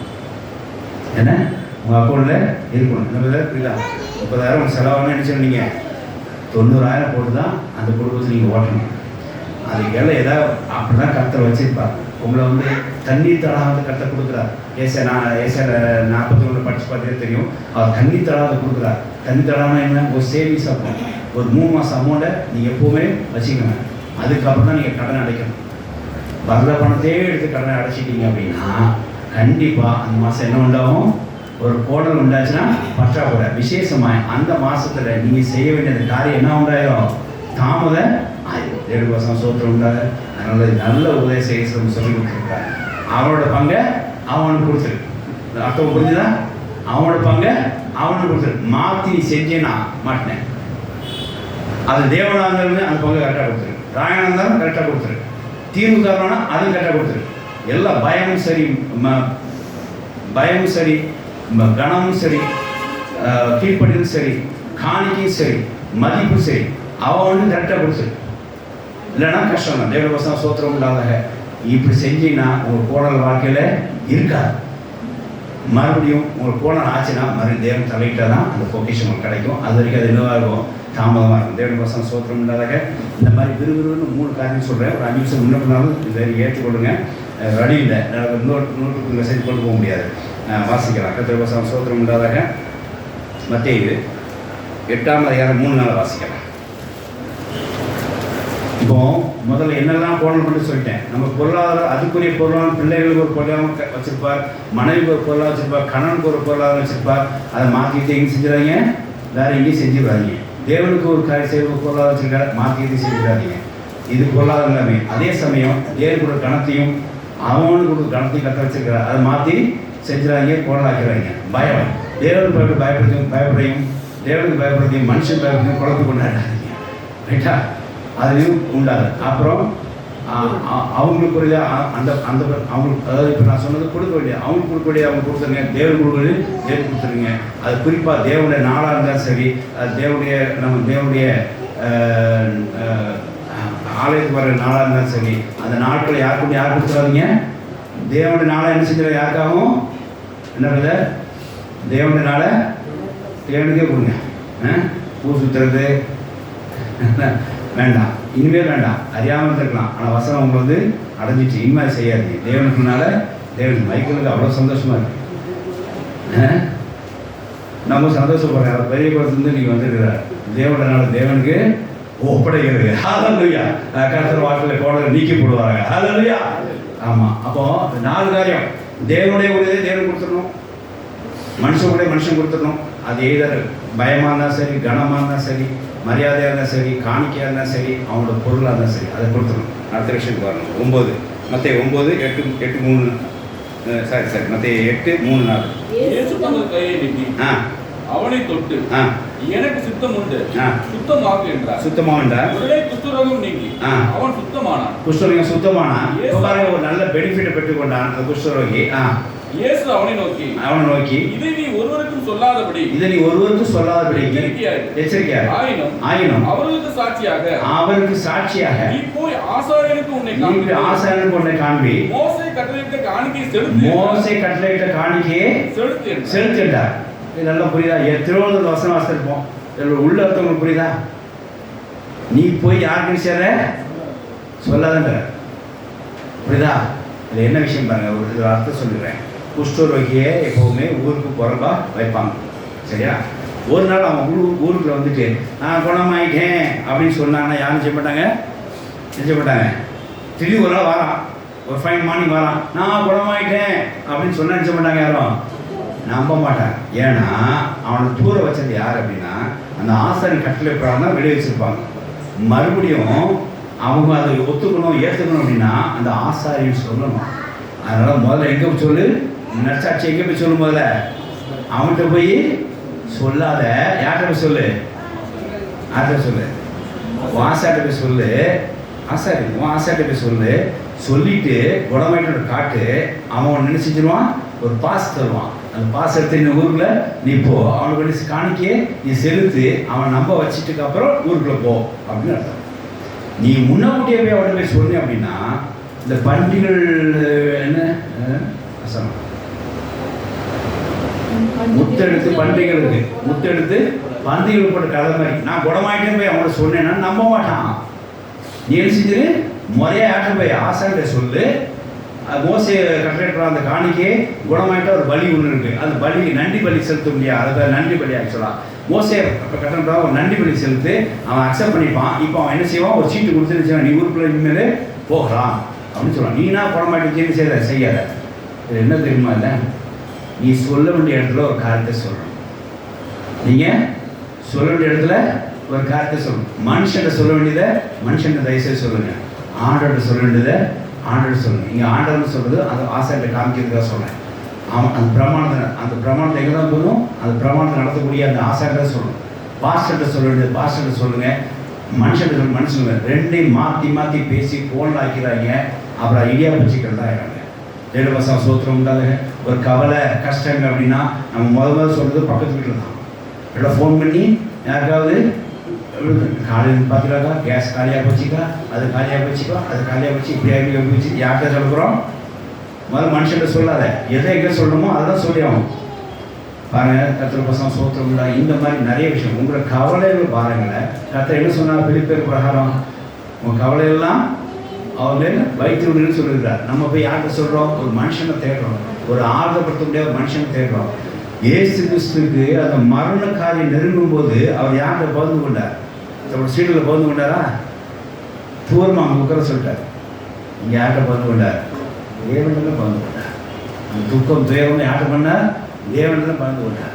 நம்ம சில இடத்துல அழுது காட்டுறோம், சில இடத்துல வீக் ஆகிறோம். ஏன் தெரியுமா, நிறைய நமக்கு பலவீனம் ஆகுது அப்படின்னா நம்மளோட கவலைகளை பாதையால் மனுஷன்கிட்ட சொல்லியிருக்கிறோம். மனுஷன்கிட்ட கிளம்பி அவன் சொல்லி அவனை பலப்படுத்துறான்றீங்க இல்லை. அப்படிதான் ஒருத்தர் என்ன பண்ணிருக்கான் தெரியுமா, ஒருத்தர் போய் ஒரு 1.5 மணி நேரமாக கதை கேட்டுறான்.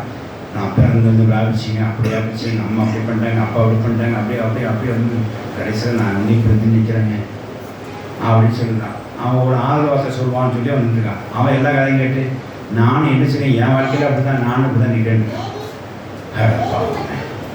1.5 மணி நேரம் போச்சு அப்படின்ட்டு அவன் வெளியே வந்தானா ஒரு ஆவிதாக்கள் உண்டாகிடும். இன்னும் கொஞ்சம் பலவீனமாயிடும். உங்கள் வாழ்க்கையில் பலவீனம் வருது அப்படின்னா நீங்கள் சொல்ல வேண்டிய இடத்துல நீங்கள் சொற்களை சொல்லலை.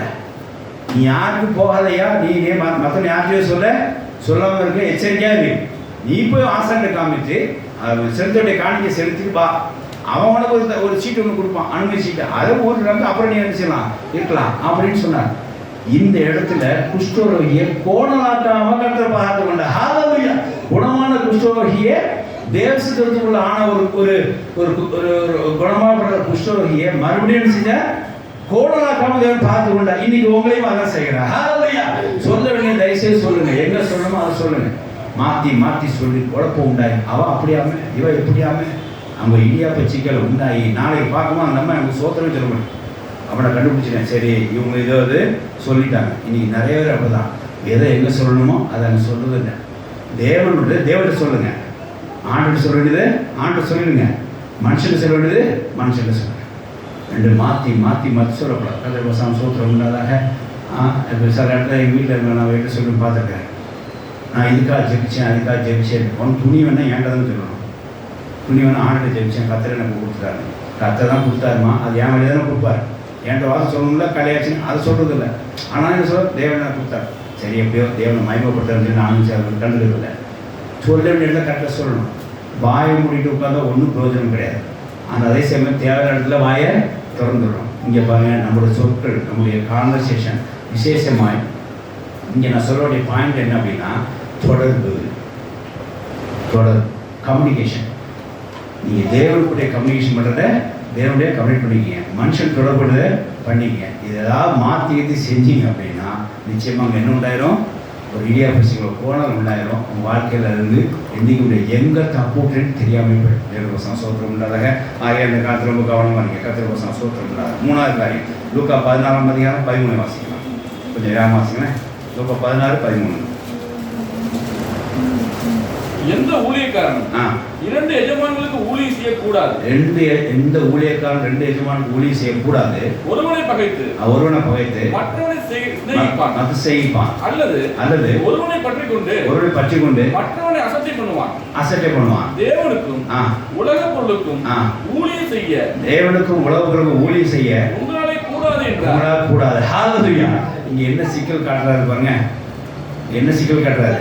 உலகத்துக்கும் தேவனுக்கும் நீங்க என்ன செய்ய முடியாது, ஊழியம் செய்ய முடியாது. தேவனுக்குரியவர்கள் தேவனுக்கு செய்ய முடியும். ஊழியத்துக்கு தேவனுக்காக தான் செய்யணும் இல்லையா, அது தேவன் தான் செய்ய முடியும். இந்த ஊழியத்தை மாற்றி மனுஷனுக்கு நீங்க என்ன செய்ய முடியாது, செய்ய முடியாது. அவர் செஞ்ச என்ன கோணம் கற்ற காமிக்கிறார். என்ன தெரியுமா, ஒன்று என்ன பண்ண ஒருத்தர் நீங்க என்ன செய்வீங்க, நிச்சயமா என்ன செய்வீங்க, அசட்டை பண்ணுவீங்க. ஒருத்தனை ஸ்நேகித்துன்னு வாசிங்க.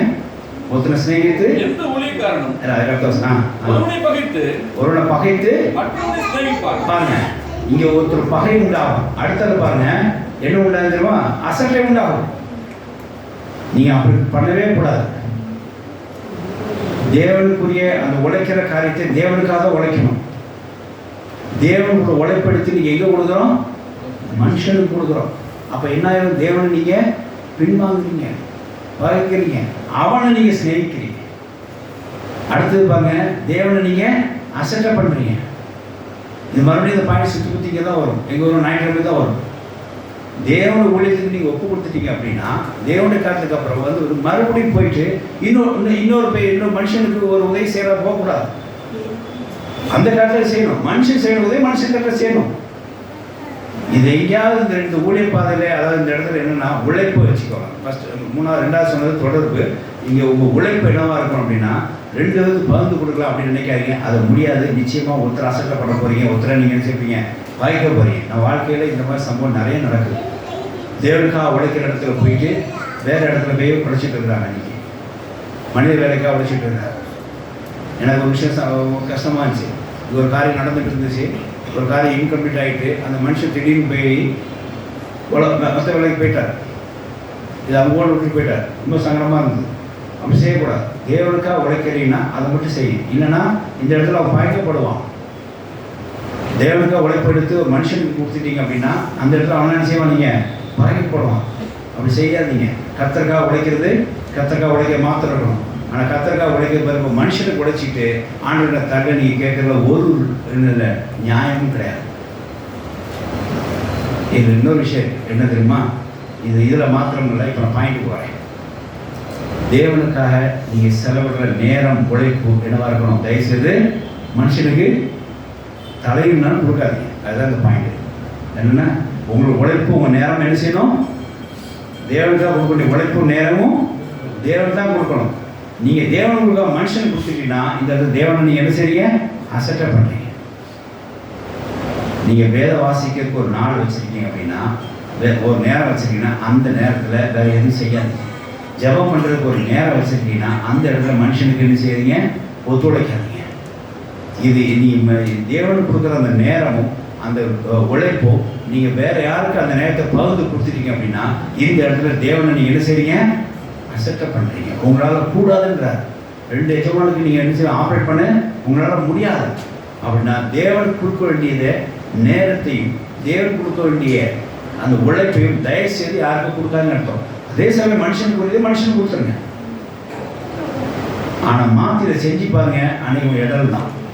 தேவன் மாதம் சூத்திரம் உண்டாதாக. நேற்று எங்கள் வீட்டில் எங்கள் அப்பார்ட்மெண்ட்டில் கேமரா மாற்றம் வந்துருக்குறாங்க. அவர் படித்து அப்படி சொன்னேன். படித்து சொன்னேன். எனக்கு அந்த இடத்துல பாருங்கள் எப்படி இருக்கு பாருங்கள். நியூ இயர் அன்றைக்கி நான் 10:30 மணிக்கு இங்கே வரணும். கேமரா மாட்டுறதுக்கு அன்றைக்கி வந்துட்டான். காலையிலேருந்து அவன் கூப்பிட்டு வரணும், வரவே இல்லை. வந்தால் 6:45 கொடுத்துருவான். 6:30 8:45 வரைக்கும் வேலை செய்யலாம். ஒரு பக்கம் சேவைக்கு ஃபோன் வந்துட்டு, நான் ஐயா வந்துட்டேன் அப்படின்றாரு. இங்கே இவர் வேலையை முடிக்க முடியாது. நான் அப்புறம் குளிச்சுட்டு திருவந்து போட்டு கிளம்பணும். ரொம்ப மனசு சங்கடம் வருது. ஆண்டவரே உமக்குரிய நேரத்தை இந்த ஆள் கெடுக்கிறான். ஒன்று இந்த ஆளையை நிப்பாட்டி வெளியே அனுப்பிச்சிடும், இல்லைன்னா அப்புறம் பார்க்க சொல்லலாம். அப்படி ஜோப் பண்ணதுக்கப்புறம் அவன் ஆளு சார் 2 காமன் நிப்பாட்டி வச்சு அப்புறம் மாட்டிக்கிட்டு போயிட்டான். சரி கற்ற சோத்து நிறைய கற்றுக்கிறதுனால எல்லா வேலையை முடிச்சுட்டு எனக்கு 6:30 கட்ட முடியுது. அடுத்தது பாருங்கள், நேற்று ராத்திரி நான் இங்கே ப்ரேயர் வருவேன். எப்போ வரீங்க? காலையில் கூப்பிட்டுருக்கேன், வரலன்னு சொல்லிட்டு கடைசி எப்போ வரீங்கன்னா 6 மணிக்கு வந்துடுறேன்னா. 6 மணிக்கு நான் இங்கே வரணும்யா.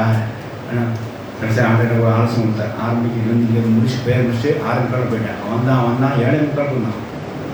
ராத்திரி பசங்க எடுக்கும் 9 மணி வரைக்கும் அந்த உட்காந்து ஆப்ரேட் பண்ணுறான். சரிதான் போல இருக்கு, நம்ம உள்ளே ஆக்கிட்டோம். எப்போ பசங்க எடுத்து எப்போ முடிக்கிறது?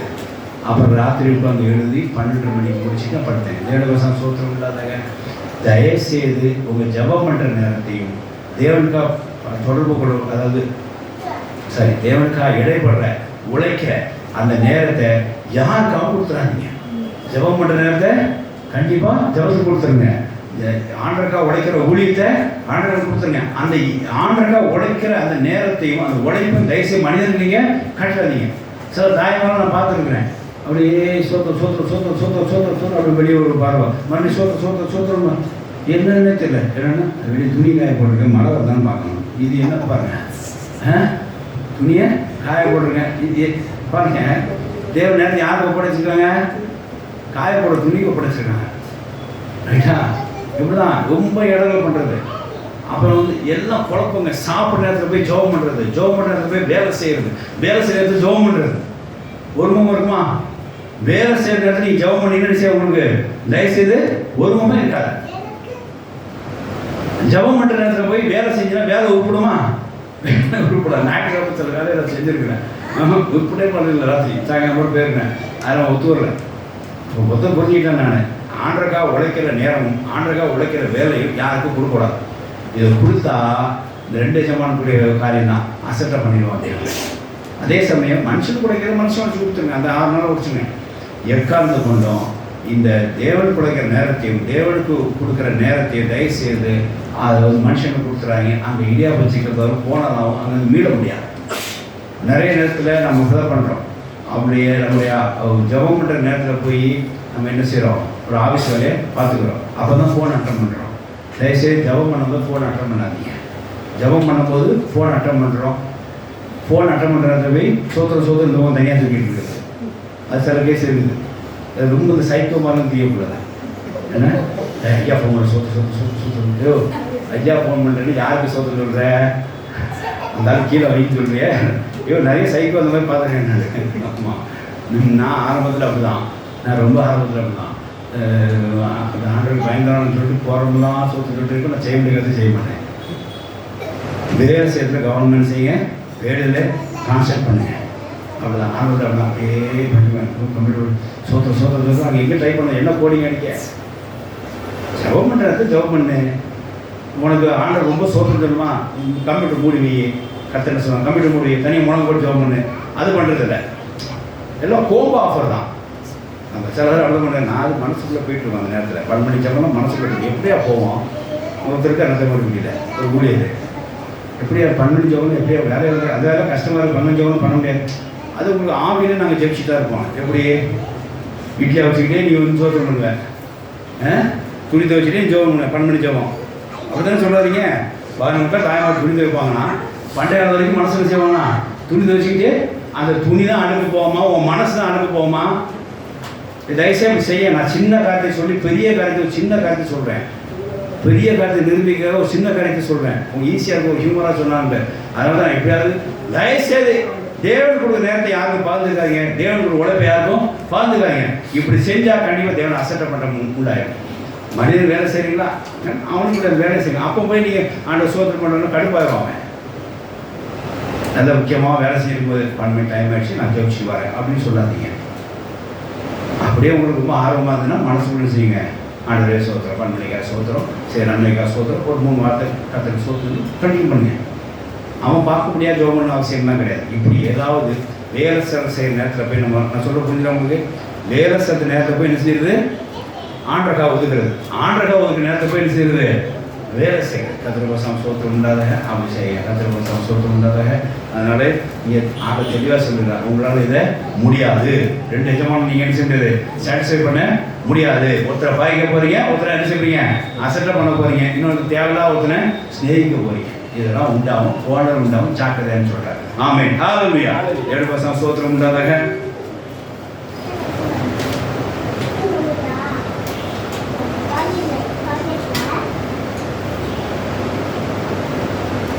இந்த லூக்கா 12ஆம் அதிகாரம் 4-5 ஒரு வசனம் வாசி விட்டேன், அதை வாசிங்க. அது பயத்தை பற்றி பேசும்போது விட்டுட்டேன். வாசி லூக்கா 12:4-5. என் சிநேகிதராகிய உங்களுக்கு நான் சொல்லுகிறேன், சரீரத்தை கொலை செய்து அதன் பின்பு அதிகமாக ஒன்றும் செய்ய திராணி இல்லாதவர்களுக்கு பயப்படாதீர்கள். நீங்கள் இன்னாருக்கு பயப்பட வேண்டும் என்று உங்களுக்கு காண்பிக்கிறேன். நான் இன்னாருக்கு பயப்பட சொல்லி உங்களுக்கு நான் காண்பிக்கிறேன். கொலை செய்த பின்பு நரகத்திலே தள்ள வல்லமையுள்ளவருக்கு பயப்படுங்கள். அவருக்கே பயப்படுங்கள். அவர் தேவனுக்கு தான் பயப்படணும். அடுத்தது இன்னாருக்கு இந்த என்ன அந்த உங்களை சரீரத்தை குறை செய்கிற ஆட்கள் செய்ய பயப்படாதீங்க. இந்த பாயிண்ட் விட்டுட்டு நீங்கள் சேர்த்துக்கோ. கத்திரபோசம் சோத்திரம் உண்டாக. அப்போ தேவனுக்கு கொடுக்குற பயத்தை கொண்டு மனுஷனுக்கு நீங்கள் கொடுக்கக்கூடாதுங்கிறது அந்த பாயிண்ட். கத்திரபோசம் சோத்திரம் உண்டாதாக. இப்போ அடுத்த 4ஆவது பாயிண்ட் பாருங்கள். சரி, இப்போ என்ன பார்த்துட்டோம்? தேவன் கொடுக்குற காணிக்கை, தேவன் கொடுக்குற கனம், தேவன் கொடுக்குற மகிமை, தேவன் கொடுக்குற தேவனுக்கு செலுத்த வேண்டியதை நாட்கள், தேவனுக்குரிய நாட்கள் எல்லாம் தேவனுக்கு செலுத்த வேண்டும். அது மனிதன் செலுத்தக்கூடாது. மாற்றி செஞ்சால் போன உண்டாக சொல்லி பார்க்கிறோம். அப்புறம் தேவனுக்குள்ள அந்த தொடர்பை நீ வேற யாருக்கும் செலுத்தக்கூடாது. தேவனுக்குரிய தேவன் தொடர்பு செலுத்தணும், மனுஷனுக்கு மனுஷ தொடர்பு இருக்க வேண்டும். மாற்றிடாதீங்கன்னு சொல்லி கட்ட சொல்ல பார்க்குறோம். இங்கே 3ஆவது கண்டியை நம்ம பார்க்குறோம். அதாவது தேவனுக்குள்ள உழைப்பையும் தேவனுக்குரிய ஆவிக்குரிய நேரத்தையும் தயவுசெய்து யாருக்கும் கொடுத்துடாதீங்க. அப்படி கொடுத்த என்ன உண்டாகும்? அங்கே ஒரு கோணல் உண்டாகும்னு சொல்லி பார்க்குறோம். கத்திரபோசம் சோத்திரம் உண்டாதாக. மத்தேயு. சரி, இந்த கோணல்லாம் எப்படி சரி பண்ணுறது? இந்த கோணல்லாம் எப்படி சரி பண்ணுறது? வாசிக்கலாம். 2 தீமோத்தேயு 3:16-17. இப்போ இந்த கோணலை உண்டாக்கிட்டீங்க, எல்லாம் மாற்றி பண்ணி எல்லாம் கோணலை உண்டாக்கிட்டீங்க. எப்படி சரி பண்ணுறது அப்படின்னா தேவன் தான் அந்த இடத்துல தெளிவாக தரணும். அதுக்கு என்ன பயன்படுத்தணும்னு சொல்லி வாசிக்கலாம். வேத வாக்கியங்கள்லாம் தேவ ஆவியினால் அருளப்பட்டிருக்குது. தேவனுடைய மனுஷன் தேவனாகவும் எந்த நற்கிரியும் செய்ய தகுதி உள்ள இருக்கும்படியாகவும் அந்த வேத வாக்கியம் உபதேசத்துக்காகவும் கடிந்து கொள்வதற்காகவும் சீர்படுத்துவதற்காகவும். ஆமென். ஹல்லேலூயா. நீங்கள் வேதவசனம் வச்சு தான் இந்த காரியத்தை நீங்கள் சீர்படுத்தணும். இந்த கோணாவில் எங்கெல்லாம் வாழ்க்கையில் இருக்குன்னு வசனத்தை வச்சு சீர்படுத்துங்க. நான் தான் 3 டாபிக் உங்களுக்கு காமிச்சேன். 3 வசனம் என்ன? தேவனுக்கு கொடுத்துருங்க, ராயன் கொடுத்துருங்க. 2 எஜமானம் ஊழியம் செய்ய முடியாது. 3வது யார்கிட்டையும் சொல்லாத, தேவன் ஆசிரியர்கிட்ட சொல்லு. இந்த 3 காரியங்களோட அர்த்தத்தை நீங்கள் புரிஞ்சுக்கோங்க. அதோட சாராம்சம் என்ன அப்படின்னா தேவனுக்குரிய தேவன் கொடுக்கணும், மனுஷனுக்கு மனுஷன் கொடுக்கணும். அது நேரமாக இருந்தாலும் சரி, உழைப்பாக இருந்தாலும் சரி, காணிக்கையாக இருந்தாலும் சரி, கனமும் மகிமை கீழ்ப்படுது பயமாக இருந்தாலும் சரி, மாற்றி கொடுத்துறாங்க. கோணல் உண்டாரு. இப்போ ஒரு வாட்டி செஞ்சு வாழ்க்கையில் கோணல் ஆக்கிட்டீங்க. இந்த வருஷம் சரி பண்ண விரும்புகிறோம்னா நீங்கள் வேத வசனத்தை வச்சு தான் என்ன செய்ய முடியும்? நீங்கள் அதை சரி பண்ண முடியும். ஏன்னா வேத வசனத்தில் ஒரு ப்ராப்பர்ட்டிஸ் இருக்குது, ஒரு கேரக்டர் இருக்குது. அந்த கேரக்டர் தான் அது சரி பண்ணும். என்ன கேரக்டர் தெரியுமா? அதுக்கு போய் சேர்க்கும். ஹல்லேலூயா. நம்ம கேரக்டர் ஆஃப் காட் பார்த்தோம் இல்லையா? கேரக்டர்ஸ் ஆஃப் அதாவது ப்ராப்பர்ட்டிஸ் ஆட்ரிபியூட் ஆஃப் பர்ஸ் என்ன அப்படின்னா ஏசியா 55 பார்க்குறோம். 10-11 வாசித்து பாருங்க. அந்த வசனத்தோட தன்மை என்னன்னு பாருங்க. அதோட ப்ராப்பர்ட்டிஸ் என்ன பார்க்கணுமா? அந்தந்த ஆளுகள் கரெக்டாக அதை செய்யும். அந்தந்த ஆட்களுக்கு அது கரெக்டாக செய்ய. வாசிக்கலாம். மாறி உறைந்த மழையும் வானத்திலிருந்து இறங்கி பூமியை நனைத்து அதில் முளை விளையும்படி செய்து விதைக்கிறவனுக்கு விதையும் புசிக்கிறவனுக்கு ஆகாரத்தை கொடுத்து எப்படியோ அப்படியே வாயில் வசனமும் இருக்கும். ஆமென். ஹல்லேலூயா. பாருங்க, இந்த வசனத்து ஒரு ப்ராப்பர்ட்டிஸை பாருங்க. இந்த ப்ராப்பர்ட்டிஸ் என்னமா அந்தந்த ஆளுக்கு என்ன செய்ய கரெக்டாக கொடுக்கும். வசனம் தான் உங்களுக்கு என்ன செய்யும்? ஒரு கிளாரிட்டி கொண்டு வரும். வசனம் உங்களுக்கு தெளிவுபடுத்தும். வேதவசனம் வாசிங்க. நீ என்னென்ன காலத்து என்னென்ன போடுற அது உங்களை காட்டும். யாக்கோபுல வாசிக்கிறோம், நீங்க கண்ணாடி போல இருக்கிற வசனத்தை நீங்க வாசிட்டு அப்படி போயிடாதீங்க. கண்ணாடி போல நின்றுட்டு உங்க முகத்தை பார்த்துட்டு அப்படி சரி பண்ண ஒரு அடையாளமாயிரும். அது நடைமுறை கொண்டு வாங்கன்னா கண்ணாடியை பார்த்து பருவு இருக்கா இங்கே மறந்து போடலாம், இந்த முடி அதிகமாக இருக்கா கட் பண்ணலாம், இப்படின்றத என்ன செய்யும் வேதவசனம் கண்ணாடி போல காட்டும். அப்படி கண்ணாடி போல நின்று அப்படி போகிற மாதிரி இல்லாமல் அதை நடைமுறை கொண்டு வாங்க அப்படின்னு சொல்லி யாக்கோபு 1:17 வாசிக்கிறோம். தேவ வசனம் சோத்திரம் உண்டாதாக. அப்போ வேத வசனத்தை வச்சு தான் நீங்கள் என்னென்ன போடலாக்கின்னு சொல்லி கண்ணாடி போல் காட்டுற வசனத்தை எடுத்து நடைமுறை கொண்டு வந்து உங்களை நீங்கள் போட என்ன செய்யணும், சீர்படணும். அதுதான் கர்த்தர் தலையிடுற அர்த்தமா. வசனம் வாழ்க்கையில் நீங்கள் நடக்க ஆரம்பிச்சிட்டிங்கன்னா கர்த்தர் என்ன செய்யறதுல தலையிடுவா. வசனம் வந்து உங்கள் வாழ்க்கையை மாற்றிக்கணும், வசனம் உங்களை சீர்படுத்திக்கணும், வசனம் உங்களுக்கு கோணலை சரிப்படுத்த பண்ணணும். பாருங்க, இங்கே ஒரு உதாரணம் சொல்கிறாங்க. இங்கே மாறி வந்து எப்படி மழை பொழிந்து பூமியில் விதை உள்ள இறங்கி என்ன செய்யுமாது, விதைக்கிறவனுக்கு விதையும் புசிக்கிறவனுக்கு ஆகாரத்தை, புசிக்கிறவனுக்கு ஆகாரத்தை, விதைக்கிறவனுக்கு விதையும். யோசித்து பாருங்க, நம்ம என்ன பண்ணுவோமோ அந்த போனல் ஆகிற மாதிரி ஆக்கியிருந்தா என்ன ஆகும்? விதைக்கிறவனுக்கு போய் ஆகாரத்தை உத்தரவு செய்வான், சாப்பிட்டு அவன் வாட்டு தூக்கிப்பான். அவன் வேலை செய்வான்றீங்க, செய்ய மாட்டான். புசி கொண்டு போய் விதையை கொடுத்தா என்ன பண்ணுவான்? எப்படி இந்த கோதுமை வளர்ந்து பையாவை 10 வருஷம் கழிச்சு ஒரு 10 மாதம் சாப்பிட்றது. இப்பவே கோதுமை பச்சை நினச்சிடும் சாப்பிடணும். ஆமாம், எங்கள் வீட்டம்மா அரிசி அப்படி திங்கும். அதுக்கு ஒரு குக்கரை வச்சுக்கிட்டு, அதுக்கு விசில் வச்சுக்கிட்டு, தண்ணி வச்சுட்டு, அவச்சு வேக வச்சுட்டு, சாம்பார் வச்சுக்கிட்டு அப்படின்றது வந்து நினச்சி செய்யிட்டா இப்போ புரியுதா? படிச்சு முடிஞ்சிச்சா? புசிக்கிறவனுக்கு விதையை கொடுத்தா என்ன ஆகும்? அப்போ இதுக்கெல்லாம் விதையை கொடுத்தா என்ன ஆகும்? அரிசியை கொடுத்தா என்ன வாயில போட்டு. அதுக்காக வசனம் எப்படி செய்யும்? புசிக்கிறவனுக்கு கரெக்டாக ஆகாரத்தை தான் கொடுக்கும், விதையை கொடுத்து. விதைக்கிறவனுக்கு அப்போ என்ன அர்த்தம்னா உடைக்கிறவனுக்கு உடைப்பையும் என்ன இடைப்பாறவனுக்கு இடைப்பாறம் கொடுக்கும் தேவன் வசனம். ஆமென், ஹல்லேலூயா. அப்ப தேவ வசனம் தான் உங்களுக்கு என்ன செய்யுது? வேதவசனம் தேவவசனம் உங்களுக்கு என்ன செய்யும்? சீர்படுத்தும், ஒழுங்குபடுத்தும், விசேஷமா போராட்டங்களை சரிப்படுத்தும். ஹல்லேலூயா. இன்னைக்கு ஒரு வசனம் உள்ள இறங்கி மித்தமா நிச்சயமா நான் சொல்றேன், நீங்க தேவனுக்கு தேவன் தான் கொடுக்க போறீங்க. ஹல்லேலூயா. ராயன் தான் கொடுக்க போறீங்க. ஹல்லேலூயா. எங்கேருந்து மாற்றி சொல்றீங்க, உங்க ஃபினான்ஷியல் ஸ்டெபிலிட்டி, உங்க கனம் மகிமை எல்லாம் கர்த்தருக்குள்ள கரெக்டா கொடுங்க. எல்லா இடத்துலையும் இந்த வருஷம் நீங்கள் சீராகலாம். வேதவசனம் பிரகாரம் உள்ள வாங்க, எல்லாம் செய்யலாம். ஏன்னா வேதவசனத்துக்கு ப்ராப்பர்ட்டிஸ் இருக்கு, வேதவசனத்துக்கு கேரக்டர் இருக்கு. கரெக்டாக அந்தந்த ஆளுக்கு அதான் கொடுக்கும். அப்படியே அப்போ நம்ம சீர்படுத்துறதுக்கு நமக்கு என்ன வேணுங்கிறத அது வேதவசனம் நமக்கு சொல்லும். வேதவசனம் சோத்திரம் உண்டாதாக. இப்படி நம்ம காரியத்தை கர்த்தர் கோணலான சரிப்படுத்துறாரு சொல்லி தேவன் வெளிப்படுத்துறார். ஆமென், ஹல்லேலூயா. சுருக்கமாக 2 உதாரணம் சொல்லி முடிச்சுக்கிறேன். வசனம் வாசிக்க எல்லாம் தெரிஞ்சுதான். இந்த ஜபம் பண்ணுற நேரத்தில் போய் உலக வேலையை பார்க்காதீங்க. உலக வேலையை பார்த்துக்கிட்டு ஜபம் பண்ணாங்கன்னு சொன்னேன் இல்லையா? அது ஒரு எக்ஸாம்பிள் சொல்கிறேன் பாருங்க. யோனா போய் எங்கே போய் மாட்டிட்டான்? கப்பலில் போய் மாட்டியாச்சு. ரைட்டா? அவர் வந்து என்ன செய்யறாரு? இருப்போம் அவர் சுவாமி ஒருவேளை நன்மை செய்ய முடியாது, நீ சென்று ஜபம் பண்ணு. அவனை கீழ்பெட்டில் என்ன செய்யறான்? கீழ்பெருத்தில் என்ன செய்யறான்? நல்ல தூக்கி கொண்டிருக்கான். ஜபம் பண்ணானா? ஜபம் பண்ணானா? இல்லை. கடைசியாக எங்கே போனான்? போயிட்டான். அப்படிதான் இறந்துட்டான். பார்த்தீங்களா? நீ ஜபம் பண்ணுறது தூக்கி போட்டீங்கன்னா இப்படிதான் இருக்கும். இதுதான் நம்ம ஏற்படுத்துகிற போனது. அடுத்து பாருங்க, தேசத்தை பாருங்க. அவனை நினைவே போக சொன்னான். இவர் தரிசிக்கு போயிட்டாரு. நினைவே போனா தரிசிக்கு போயிட்டாரு. அவர் போய் சேர்ந்துட்டாரு. தரிசனம் நிம்மதியாக தூங்கினாரா? ஒருவேளை சாப்பாடை சாப்பிட்டாரா? முதல்ல தரிசிக்கு போய் காலேஜ் இறங்கினாரா? இல்லையே. போனதாயிட்ட இப்போ ரூட் டைவர்ஷன் ஆகி சுற்றிக்கிட்டே இருக்கான். மலையை சுற்றிக்கிட்டே இருக்கான். ஊட்டி மலை சுற்றுற மாதிரி என்ன செய்ய முடியல. கப்பல் ஆடிக்கிட்டே இருக்கு. எந்த காரையும் போய் சேர முடியல. கடைசியில் மீனுக்குள்ளே போய் கடைசி என்ன ஆச்சு? யோனா 3 முள்ள வாசிக்கும் போது அவன் கடைசி நினைவை போய் மீன் காக்கி நினைச்சிட்டான். நினைவை போய் சேர்த்துட்டான். தேவசம் சோத்திரம் உண்டாதாக. இவன் இங்கே இருந்து பிரயாணப்பட்டு 3 நாள் மீன் மாற்றி மீன் வயிற்றில் மாட்டிட்டு 3 நாள் கழிச்சு வெளியே வந்து மறுபடியும் நினைவே 3 நாள் பிரயாணத்தோரில் போய் நினைவே போயிருக்கிறான். அப்போ பாருங்க, இவன் அங்கேயே நினைவேக்கு கப்பல் இருந்தானா எத்தனை நாள் போயிருப்பான்? 3 நாள் போயிருப்பான். இவன் அந்த கோணல் ஆக்கணுனால 6 நாள் ஆயிடுச்சு. இதுதான் நம்மளோட வாழ்க்கை. யோனால 40 சப்ஜெக்ட் பிரசங்கம் இருக்குங்க. விசுவாசம், எரிச்சல், கோபம் வராமல் இருக்கிறதுக்கு, உபாசம் எதுக்கு எடுக்கணும், அப்புறம் இந்த தேவசத்தின் இடங்கள் என்ன, ஜபம் பண்ணாமல் வந்து வேறு காரியம் செஞ்சால் என்ன உண்டாகும், அப்படி 40 பிரசங்கம் இதில் இருக்குது. இந்த 3 அதிகாரங்கள் இருக்குது, 4 அதிகாரங்கள் இருக்குது. இங்கே நான் சொல்லப்பட்ட காரியம் என்னென்னா, இவன் தன் வழி அடிச்சுட்டான், தானே போடலாக்கிட்டு சொன்ன மாதிரி தரிசிக்கு போயிட்டான். போய் மீனில் மாட்டி கடைசியில் கத்தோட வார்த்தை அறிவி 3 நாளில் போய் அறிவிக்கிற வார்த்தை கடைசி என்ன செஞ்சான், 6 நாள் முடிஞ்சு 7ஆம் நாள் இருந்துச்சு. இன்னைக்கு இதே வாழ்க்கையில் நம்ம அப்படிதான் 3 மாதம் கிடைக்கிற ஆசீர்வாதத்தை நம்ம பண்ண சேட்டையினால, நம்ம பண்ண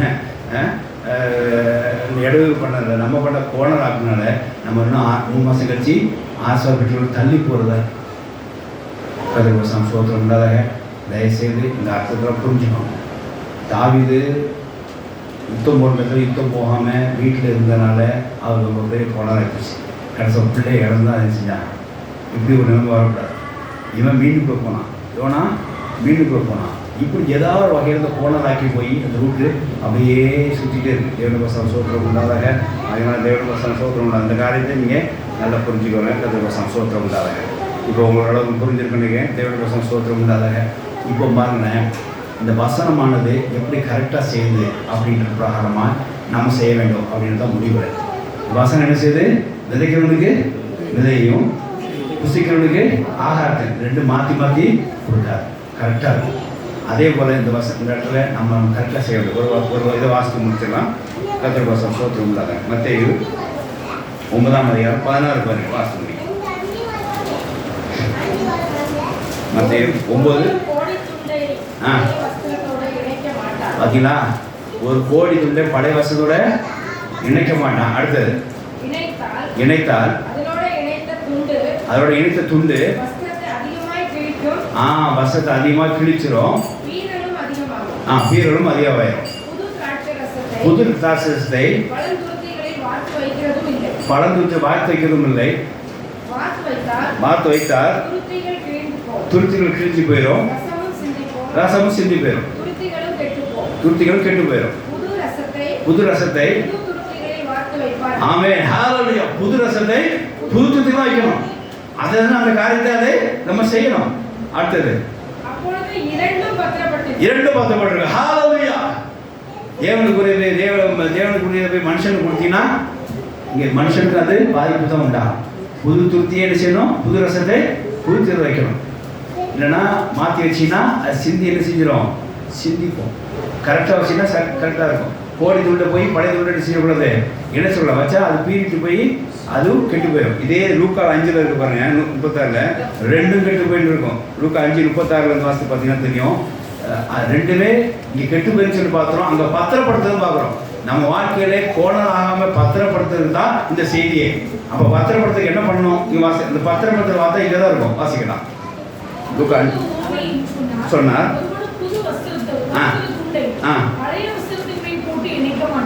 புது வசத்தை பழசோட இணைக்க மாட்டான். இணைத்தால் புதியது பழையது. இன்னைக்கு அதெல்லாம் செஞ்சுட்டு இருக்கிறோம். போட்டு எல்லாம் கன்ஃபியூஸ் பண்ணி ஆக்சுவலாக உபதேசத்தில் சொல்லப்பட்டது. நான் அந்த சப்ஜெக்டுக்கு வரல. நம்ம லாஜிக்காக எடுத்துப்போம். பழச புதுசோட மிக்ஸ் பண்ணாங்க. நம்மளை போனதை புத்தி அங்கே காட்டாதீங்க. அடுத்தது ஒவ்வாது, சேராது. புது திராட்சரசத்தை பழையதை வைக்க மாட்டான். வச்சா புது ரசம் அப்போ துருத்திகளை கிழித்து போடும், ரசம் சிந்திப்போம், துருத்தி கெட்டுப்போம். புது ரசத்தை புது துருத்திகளை வார்த்தை வைக்க வேண்டும். ஆமென் ஹல்லேலூயா. இரண்டும் பத்திரப்படுத்தப்படும். அதுதான் நான் சொல்ற வார்த்தை. தான் தேவனுக்குரிய உறவை நீங்கள் பாதுகாத்துங்க, பத்திரப்படுத்திங்க. மனுஷனுக்குரியது அவனுக்குள்ள சேர்த்து பத்திரப்படுத்திங்க. இந்த ரெண்டும் மாற்றி மாற்றி செஞ்சு கோணலாக்கி நாராக்கி அது கெட்டு போய் இதையும் கெட்டு போய் சிந்தி போய் அப்புறம் ஆண்டவரே அப்படி தேவசத்தை வந்து போகிறது கர்த்தர் அதுக்கு ஒரு வசனத்தை கொடுத்து அவங்களுக்கு தெளிவுபடுத்துவார். இதுதான் நம்ம வாழ்க்கையில் ஒவ்வொரு வருஷமும் நடந்துட்டு. ஆனால் இந்த வருஷம் நம்ம ஆரம்பத்தில் செஞ்சிடும், சரி பண்ணிடும். நம்ம வீட்டு காரியங்களில் என்ன அந்த கோணல் பண்ணியிருக்கோம் அப்படின்றத வசனத்தை வச்சு சீர்படுத்துவோம், சரி பண்ணுவோம். பொருளாதாரத்தில் என்னென்ன இந்த மாதிரி கோணலாக்கிருக்கோம் வசனம் வச்சு சீர்படுத்துவோம், சரி பண்ணிடுவோம். மகிமை கனம் கொடுக்கறத என்னென்ன கோணலாக்கிருக்கோம் வசனம் வச்சு சீர்படுத்துவோம், சரிப்படுத்துவோம். எங்கெங்கே பயப்படாமல் தப்பானக்கெல்லாம் எதுக்கெல்லாம் எல்லாத்துக்கும் பயப்படுறேன்னா அவனை கோணலாக்கி என்ன செய்வோம், சீர்படுத்திடுவோம். அப்புறம் நம்ம தேவனுக்கு அதாவது நம்ம அதாவது தேவன் தொடர்பு கொள்வது வேற எங்கேயாவது தொடர்பு வச்சுக்கிட்டு குழப்பம் வந்து அதை சீர்படுத்திடுவோம். தேவனுக்கு கொடுக்குற நேரத்தில் தேவனுக்கு கொடுக்குற நேரத்தில் போய் வேற எங்கே மனுஷனுக்கு காமிச்சு பண்ணால் அதை இந்த வருஷம் சீர்படுத்திடுவோம் வசனம் வச்சு. இந்த இப்படி வசனம் வைத்து நம்ம என்ன செய்வோம், புது துருத்தியை வார்த்தை வச்சுருப்போம், புது ரசத்தை புது துருத்திலே வச்சுப்போம், பழைய ரசத்தை பழைய துருத்திலே வச்சுப்போம், கோடி துண்டை தனியாக வச்சுப்போம், பழைய துண்டை பழசை வச்சுப்போம். இந்த ரெண்டு மாற்றி பண்ணுற மனுஷனுக்கு நல்லது பண்ணுன்னு சொல்லி அங்கே இங்கேயும் குழப்பிடக்கூடாது. இன்னைக்கு பெருசாக கூட இறக்க மனசோட போய் நல்லதாக எல்லாம் பண்ணிடுவோம். பாருங்க, ஒரு நல்ல ஒரு சத்தியத்தை அன்றைக்கி ஆஸ்பத்திரி சொன்னார். ஒரு மனுஷனுக்கு நம்ம உதவி செய்கிறையா, உதவி செஞ்சு முடித்த உடனே ஒரு நெருக்கத்தில் ஒருத்தர் கேட்குறான், நம்ம உதவி செய்கிறோம், உதவி செஞ்சு முடித்த உடனே அந்த உதவி அந்த நெருக்கத்தோடு போன உடனே அவன் மறுபடியும் நம்மளை தான் பார்க்க, என் தேவனை பார்க்க மாட்டேங்கான் அப்படின்னா. எனக்கு ரொம்ப நாள் அந்த மைண்டு கன்ஃபியூஷன், சரியான வார்த்தை அமையல, அவர் சரியாக வார்த்தை சொன்னார். நம்ம இறக்கப்பட்ட யாருக்கா உதவி செய்கிறோங்க, அந்த உதவி போய்ட்டு கொண்டு அவனுக்கு சரியாயிடலாம். மறுபடியும் என்ன செஞ்சணும், இந்த மனுஷன் மூலமாக எனக்கு தேவன் கொடுத்து தேவன் தான் நன்றி செலுத்தணும். அவங்க வந்து மறுபடியும் என்ன தான் பார்க்கலாம், எதுக்கு பார்க்கலாம் இல்லை, மறுபடியும் எதுவும் கிடைக்குமான்னு பார்க்கலாம். எனக்கு கொடுத்ததே அவர் தான், எனக்கு கொடுத்ததே அவர் தான். அப்போ பாருங்க, அப்போ அவனோட நோக்கமானது என்னன்னா, மனுஷன்ட்டு பெற்றுக்கொள்ளலாம் நினச்சிக்கிட்டு கடைசியில் தேவனை அவன் பார்க்க மாட்டான். அப்போ தான் யோசித்தேன், இந்த உதவி அவனுக்கு கட் பண்ணணும். இவன் கட் பண்ண ஆட்டோட யாரை பார்ப்பான்? அப்போ நான் தேவன் கொடுக்க வேண்டியது உதவி செஞ்சேன் மனுஷனுக்கு. புரிஞ்சுதா? நம்ம யாசகம் பண்ணால் கூட பார்த்து தான். ஏற்கனவே நான் அவங்களுக்கு ஒரு செய்தி கொடுத்துருக்குறேன் ஆரம்பத்தில், யாருக்கு உதவி செய்யணும்னு சொல்லி நீர் உள்ள போய் மட்டும் தான் கொடுக்கணும். என்ன நம்ம வந்து அவசரப்பட்டு நமக்கு இருக்குன்னு சொல்லி எங்கேயாவது கொடுத்துட்டோம் அப்படின்னா அவன் தேவனை பார்க்க மாட்டான். அடுத்த தடவை உங்களை தான் தேவன், அங்கே சிஸ்டர் சொன்ன மாதிரி உங்களை தான் என்ன செய்வான், தேவமாக பார்த்துப்பான், நீங்களே போதுன்றான். நம்ம அவனை வாழ்க்கையில் திருப்திப்படுத்த முடியுமா? இன்றைக்கி திருப்திப்படுத்தலாம், என்னான்னு திருப்திப்படுத்த முடியுமா? ஒன்னே திருப்திப்படுத்த அவர் தானே, நான் எப்படி ஒன்றை திருப்திப்படுத்த முடியும்? அப்போ தான் என்னை புரிஞ்சுக்கொண்டேன். நான் ஒரு பெரிய தப்பு டிசம்பர் பண்ணேன். எவ்வளோ ஒரு 10 நாள் என்னை போராடி எடுத்துருச்சு. பொழுது அசோசியேஷன் போனால் எனக்கு அங்கே ஏதோ தருவான்னு சொல்லி ஏதோ ஒரு புத்தியில் போய் சேர்ந்துட்டேன். அந்த மீட்டிங் அட்டன் பண்ணிட்டேன். எப்போ அந்த மீட்டிங் போயிட்டு வந்த நாள்லேருந்து என்ன தாக்குச்சுன்னு தெரியல, போட்டு புரட்டி எடுத்துச்சு. இந்த செய்தி எனக்கு டிசம்பர் 20 கத்தர் கொடுத்தார். கொடுத்ததுக்கு டிசம்பர் 3 கொடுத்தார். கொடுத்ததுக்கு அப்புறம் நான் தெளிவானேன். நம்ம சில இடத்துல ஏதோ கிடைக்குன்னு சொல்லிட்டு போய் பார்த்துட்டு நம்ம தேவனை பார்க்கவே மாட்டேங்கிறோம். அவர்கள் அந்த தப்பை செய்கிறார், கோணலாக்குறார். ஒரு மனுஷனுக்கு ஒரு ஊழியருக்கு ஒரு உதவி கொடுக்க சொல்லி அவர் தேவனை பார்க்க வேணாம் பண்ணுறாங்க, கோணலாக்குறாங்க. அதை நான் மறுபடியும் சொல்ல வரேன். தேவனை பார்க்க முடியாது இருக்குன்னா அந்த உதவியை பார்த்து செய்யுங்க. தேவனை கொடுக்குற படத்தையோ தேவனை கொடுக்குறதை எடுத்து மனுஷனுக்கு இறக்கப்பட்டு நீ செஞ்சிட்டீங்க அப்படின்னா அவன் மறுபடியும் உங்களை தான் பார்க்குறான், தேவனை பார்க்க மாட்டேங்கிறான். கத்திரவசம் சோத்திரம்ல இந்த கோணெல்லாம் மாக்கி நம்ம வந்து பாடுபட விரும்புகிற புது ரசத்தை புதுசிலே வச்சுக்கலாம், பழைய ரசத்தை பழைய துத்திலே வச்சுக்கலாம். ரெண்டு மட்டும் கன்ஃபியூஸ் பண்ணிக்க வேண்டாம். இந்த மாதிரி உங்கள் வாழ்க்கையில் நிறைய இருக்கும். நான்லாம் வந்து வசனத்துலாம் உதாரணம் சொல்லியிருக்கேன். இன்னும் இல்லுஸ்ட்ரேஷன் சொல்கிறதா நான் ஒரு வாரக்குள்ளே சொல்லுவேன், தனிப்பட்ட முறையில் கூட கேளுன்னு நான் சொல்கிறேன். கத்திரவசம் சோத்திரம் இல்லாதவங்க ஆகையினால நாம் தேவனுக்கே கொடுப்போம், மனுஷனுக்கு மனுஷனுக்கு கொடுப்போம். இந்த ரெண்டையும் மாற்றி செஞ்சு நம்ம கோணலாக்க விரும்பக்கூடாது சொல்லி தூவாவே என்னாக்க நம்ம அதில் கடிது கொள்ளுறா. தேவன் கொடுக்க கனமும், தேவன் கொடுக்க மகிமையும், தேவன் கொடுக்குற பொருளும், தேவன் கொடுக்க உழைப்பும், தேவன் கொடுக்க பிரயாசமும், தேவன் கொடுக்குற நேரமும், தேவன் கொடுக்குற காரியமும், தேவனுக்குள்ள தொடர்பையும் நீ தேவனுக்கே செலுத்துங்க. ஆமென். ஹல்லேலூயா. மனிதன் கொடுக்குற மகிமை கொடுக்குற கனம், மனிதன் கொடுக்குறது அதிகாரத்துக்கு கீழ்பட்டு எல்லாம் அவனுக்கு கொடுத்துருங்க. அது எந்த மாற்றம் இல்லை. இந்த ரெண்டையும் மாற்றி செஞ்சால் பெரிய ஒரு கோணம் உண்டாகுது. இந்த கோணம் உண்டாததுனால நாம் பெற வேண்டிய ஆசீர்வாதத்தை நம்ம என்ன செய்கிறோம், தாமதிக்கிற ஒரு சூழ்நிலை வந்தது. இப்போ மறுபடியும் கர்த்தர் என்ன செய்கிறார், தான் தேவன்களை நிரூபிக்க முடியாது வசனம் அனுப்பி விதைக்கிறதுக்கு விதையை கரெக்டாக கொடுத்து புசிகளுக்கு ஆகாரத்தை கொடுத்து அந்த துருத்தியில் அந்த வைக்க முடியாது செய்து நம்ம வாழ்க்கையிலே கோணலை சீர்படுத்துகிறார். ஆமென். ஹல்லேலூயா.